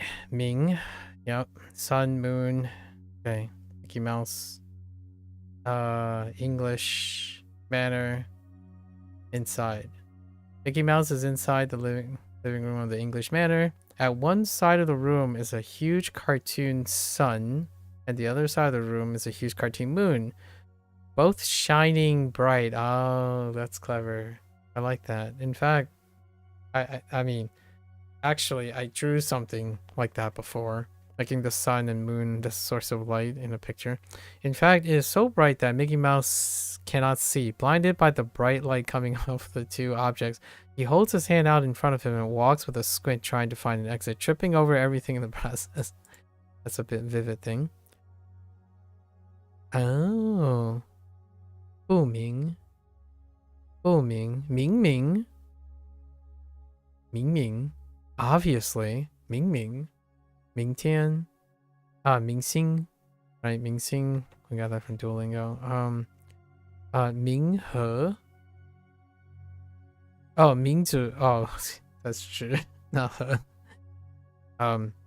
There's the stroke is different when, you know. Ming Zhu, like 知道, right? 知. So aware, that makes sense. Okay, Ming. What was this?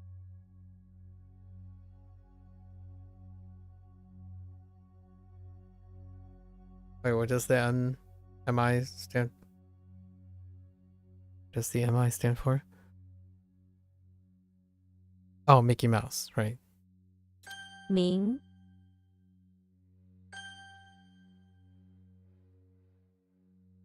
明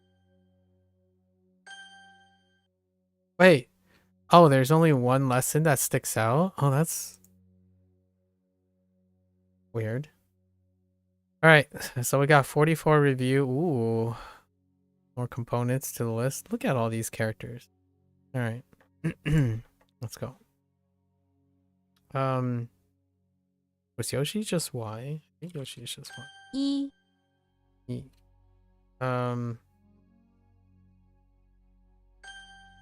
Right. Dracula. Still D. 的 Mario is M. 么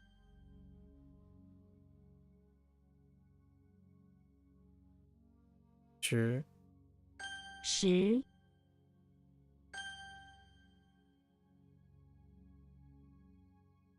Beach is like this. A Prisoner. Yeah. 月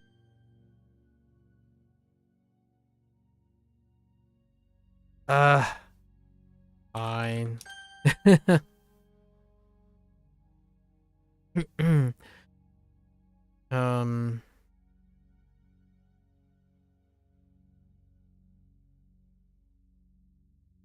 Yeah. Right? What is this? Yoshi in the basement with the alligators, and he's also an alligator, Yeah. yes.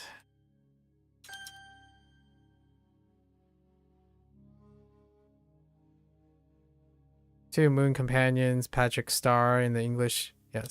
横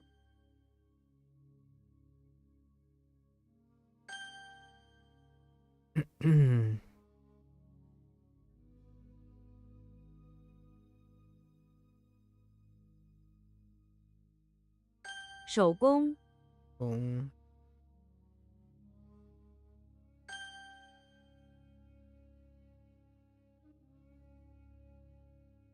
Boom.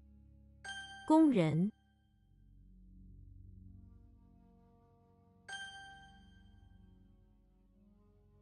人手人手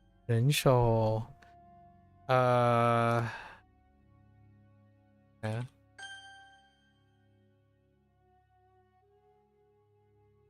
不行 步行 Not okay.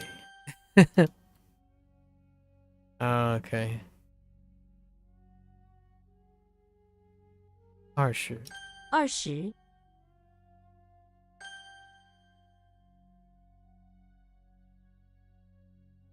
人工人工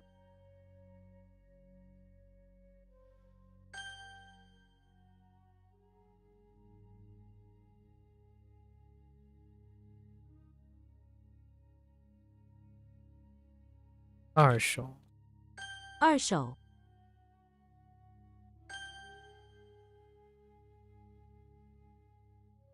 Oh yeah, that's right. Pouch. 佣人佣人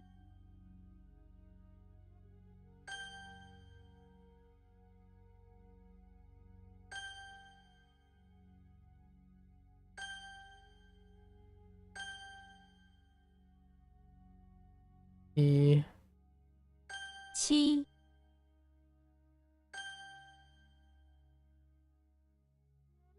Oh no.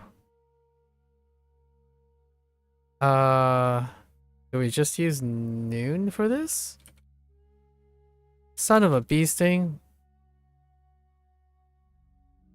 It's not gun. Oh, it's a sundial. That's right. From yesterday.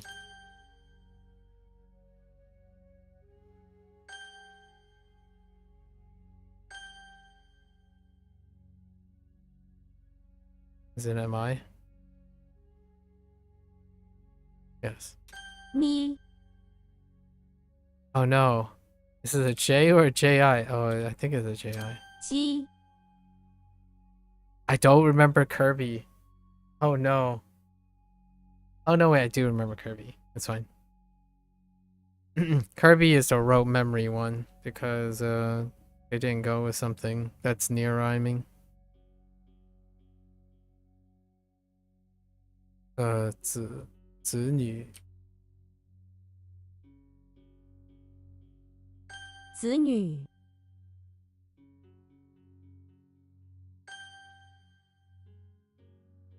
七 Oh, they wanted one word. That's right. Me 米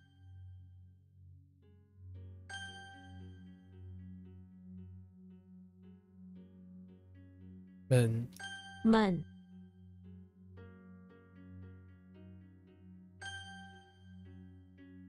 人人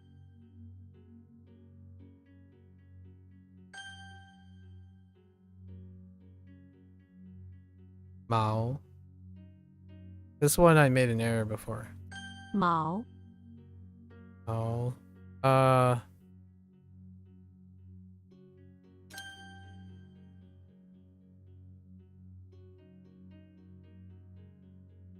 Ooh.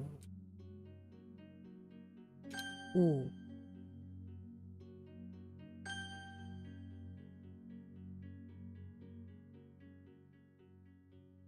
九九 九九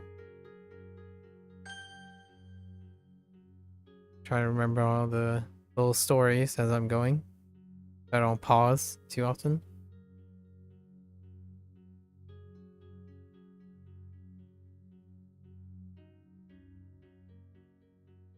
Water. Does that make sense? Hulk. Hulk is in. Hulk is in the basement.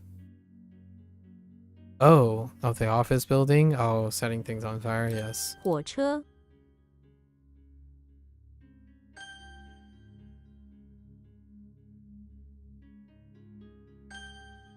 Oh, it's a no sign. Okay. Ugh, I keep forgetting it's a no sign.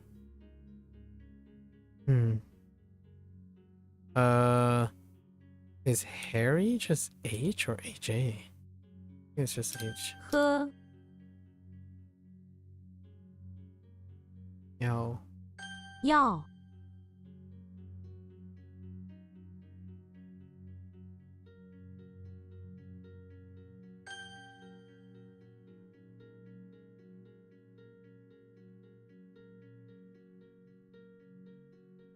Oh no. Yeah, that's Huh. fine, actually.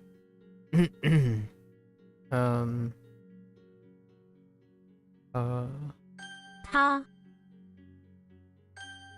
this is the Tarzan thing, yeah. Dodging alligators and from the Slender Man.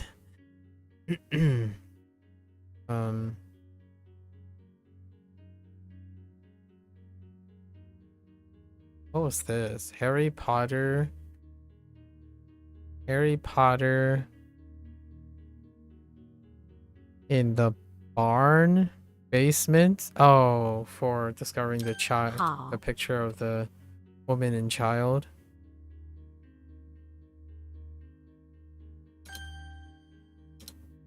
Dang, that went really, really quick. All right. I think having around 40 and 20 lessons is not bad. That feels good. That feels very good. All right.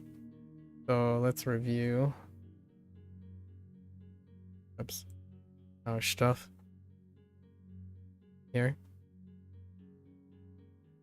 Had a really interesting discussion with someone else who's also learning Chinese yesterday as I was doing this portion. All right. So we got some new stuff. ZU.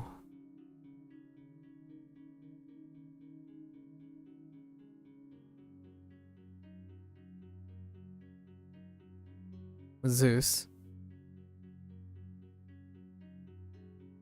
And Sherlock.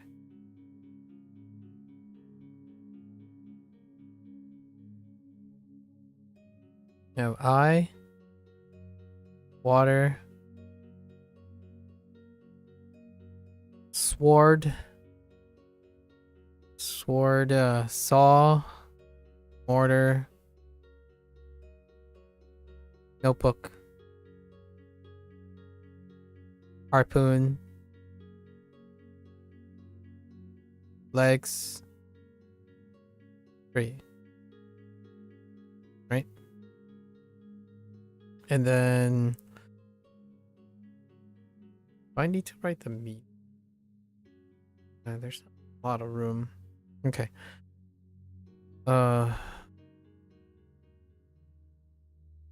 做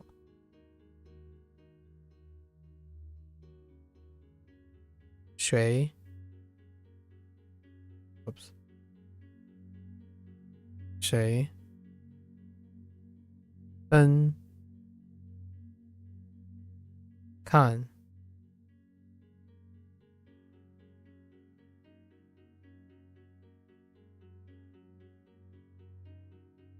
二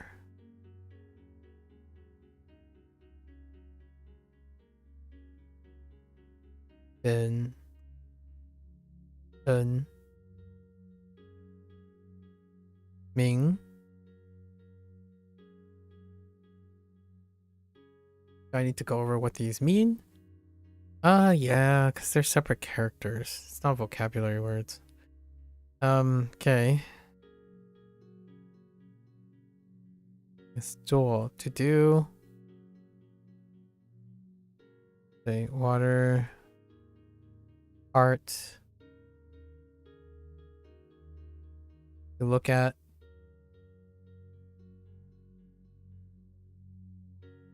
Sun. Notebook. Bright. Okay.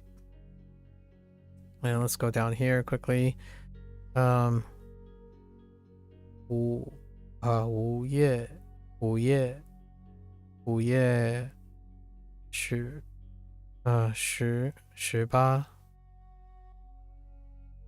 Okay.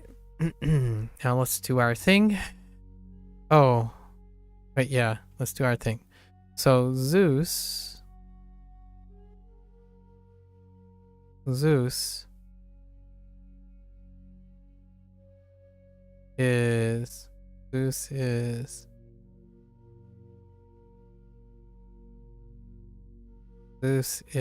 out. No, Zeus is in a bathroom. Zeus is in bathroom of the office.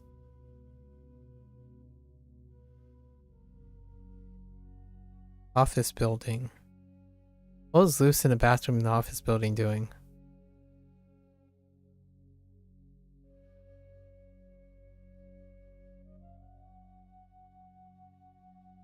Oh, giving a saw. Giving a saw to Slender Man. Out of here, Slender Man.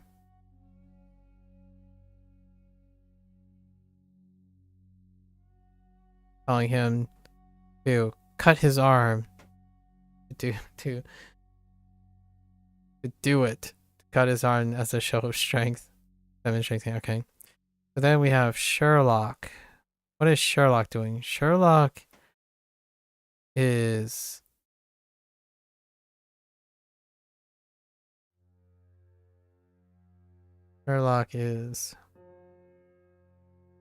inside. Sherlock is inside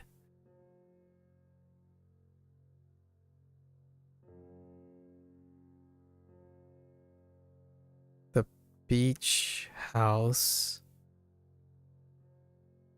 Sherlock is inside the beach house.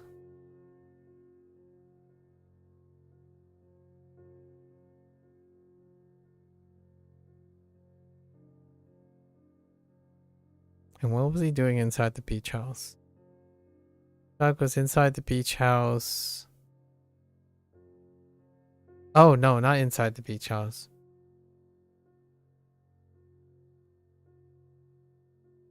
Wait, I kind of remember Sherlock. Oh, no, Shay.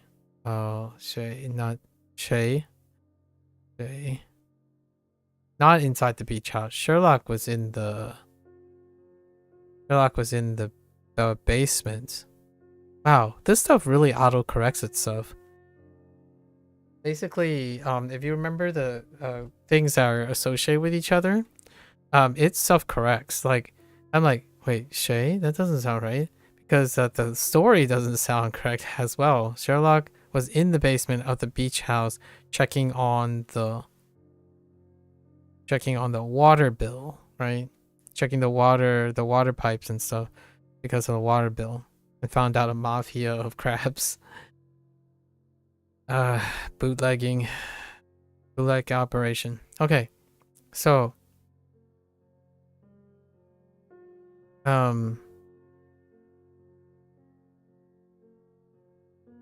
who was doing eyes? It was eyes and hands. So eyes and hands. Who was messing around with eyes and hands? Kermit the Frog was messing with eyes and hands. So Kermit was in the pawn shop. So was in the bathroom of the pawn shop.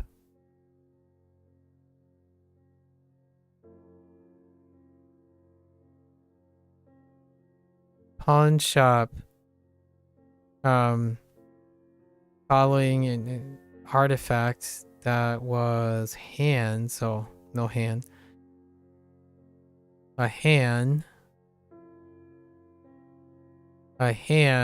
with eyes in the palm, and he stared at it. He looked at it and became faint. Right. Okay. So what about sword? Sword. Someone was swinging the sword. Frodo. Frodo was swinging the sword. In the infirmary. So Frodo. No, was outside of the infirmary? Yeah, outside the infirmary.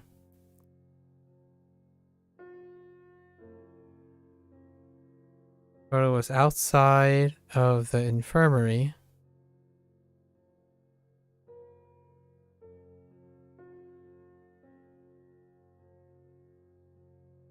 Infirmary. I should come up with like a stencil. That's for this. Oh, like a flow chart. Oh, that'd be great. We should come up with a flow chart. Maybe after a month, we'll come up with a flow chart. Frodo was outside of the infirmary, pulling out his sword to cut down fins.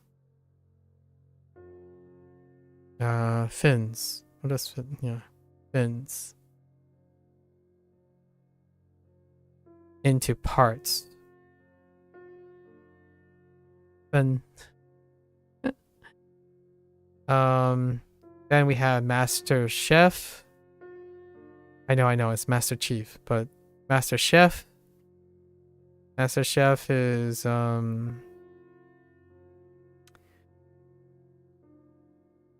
in the arcade. Master Chef really likes spending his time in the arcade, huh? So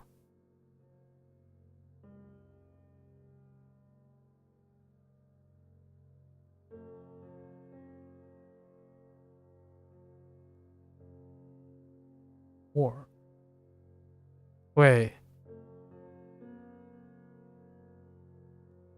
Okay, I think it's... Am I being a butt?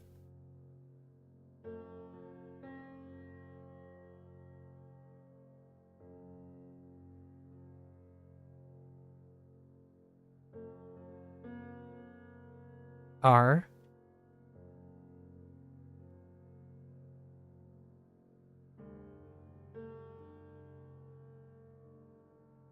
I feel like it's Master Chef is in the arcade. Right? Inside the arcade.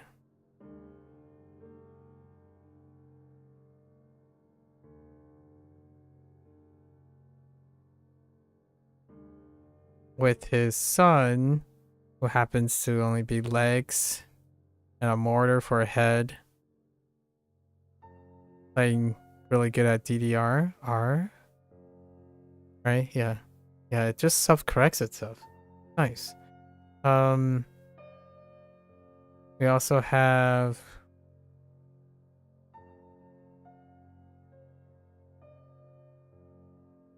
Who the heck is B? Bart Simpson. Bart Simpson. So Bart is in the basement. It's too far away. Basement.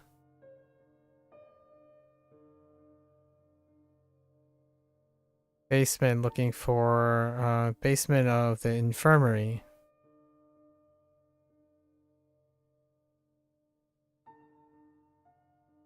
Looking for a notebook. Make a sick notice.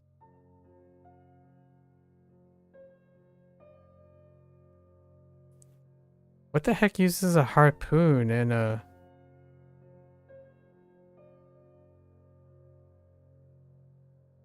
I don't have anything that uses a harpoon. Or a tree. The heck?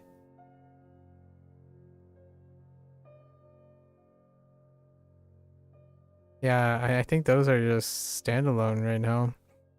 Oh, maybe it's because of a weird number of lessons. I guess 20. So we also have someone else, right?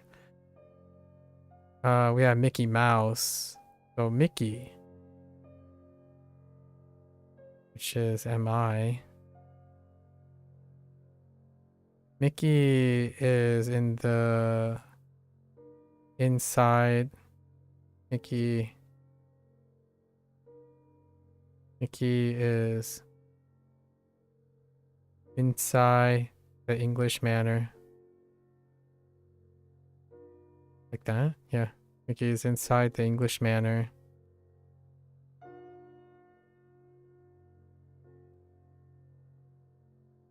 English Manor. Looking, two things. The sun and the moon. Blinding him. Is that right? Portraits of that. So yeah, we did not use harpoon or tree today. Yeah, that's it. I don't think there's anything else. some of these, okay. So I kind of like this mnemonic in the reverse direction. So the mnemonic is not helping me at the moment in the forward direction. However, it's kind of helping me in the reverse direction at the moment. So where I'm like, I don't remember what this tone is, right? And then suddenly I recall the mnemonic. I'm like, no, wait, the tone is this, because that is happening there. Now, there is something that isn't intuitive right now, which could be a bonus. And that's the activity is somehow contextually related to the location. So for example, if you're in the basement, you do basement things, right? Some of these stories, you can kind of imagine them in the basement. And they did do that in a sense. So every new location has a descriptor of what's in the first tone, in the second tone, in the third tone, and in the fourth tone, right? So they attempted to establish the setting for 1, 2, 3, and 4. So when you think about the English manner, they try to characterize what's in the English manner at 1, 2, 3, and 4 locations. So then that becomes the context for what the people do in that location of that position in that location. So some of these immediately remind you of something. Like for example, what was one? The Hulk thing. Hulk is in the office building basement burning memos because he's angry. That's kind of funny. At the same time, you wouldn't be burning memos inside the office, or like in the office or right outside the entrance of the office, or you might be burning it in the bathroom. So there is some non-specific, but I could definitely see a way where you make it so that the location is incredibly detailed enough, or you get used to detailing the location, and then you can associate the different activities in the basement. Like for example, if Xena is doing something, then so is Master. It reminds you that Xena was doing something in the English manner, which Mickey was also chilling in the manner doing something, right? So then you have like associations based on other things, which could be this could get so complex and so interesting. I should start creating a web to see how this looks. What this reminds me of is my 50-day, my second 50-day Chinese review, where I wrote all the characters that I knew. Then I wrote all the reads that I knew they had, and then I connected all the reads together to form the vocabulary word. So it's funny that I actually have an example of this. This was my 50-day review of doing this to remember all the reads. So in this case, what I find as a silver lining for this is it's helping me correct my tones, the default written tones. I guess the dictionary tones, or which is kind of cool. I didn't realize I was gonna expect that, because sometimes I forget the tones. I'm a little like loosey goosey like that, largely because it's a little bit more difficult when characters are standing alone, as opposed to being reinforced by all the characters around it, right? You get to a point where when you hear something like I don't know, 同学, right? 同学, or 学生, right? 学生, 学校, you get used to hearing the tones in the words, but then when you go and say like 嗯 or R, I could say 儿子, but is that a 2 or, and that it's getting me to correct that, which is really, really interesting. I wasn't expecting that. Pretty cool. Anyways, did I make an error? No, it looks like this volume is pretty good. This volume's pretty good. I didn't necessarily pause in a lot of things. There are things that make me nervous. like Kirby. Kirby makes me nervous because Kirby is not related. It's a rote memory thing, so I'm dedicating a lot of things to Kirby. Napoleon is one of the first early errors because Napoleon is they wrote it as NV3, which is a new way to look at it. And then some of these things where you have optional, the notation is you have optional letters, so they may or may not exist. Like in Beach House, e could just end up being abbreviated to e, and then right? Could be just without the e, that kind of thing. Neat. Anyways, I'm gonna head off now. I got a lot of studying to do got a lot of prep work to do for Tuesday. Today is about to be Monday soon. Only 2 days left, including today or this evening. There you have it. It's HanziHero. We're doubling the volume, so it's not the. So we'll see how doubling the volume will affect the thing. I don't think doubling the volume seemed too substantially bigger. Right, and we'll try this for another 2 weeks. See how that compares. So until next time, you know, if you're gonna watch this later, 谢谢. Right. Yeah, 下次见. Until then, stay safe, stay healthy, and I'll catch you guys on the next one. Bye bye.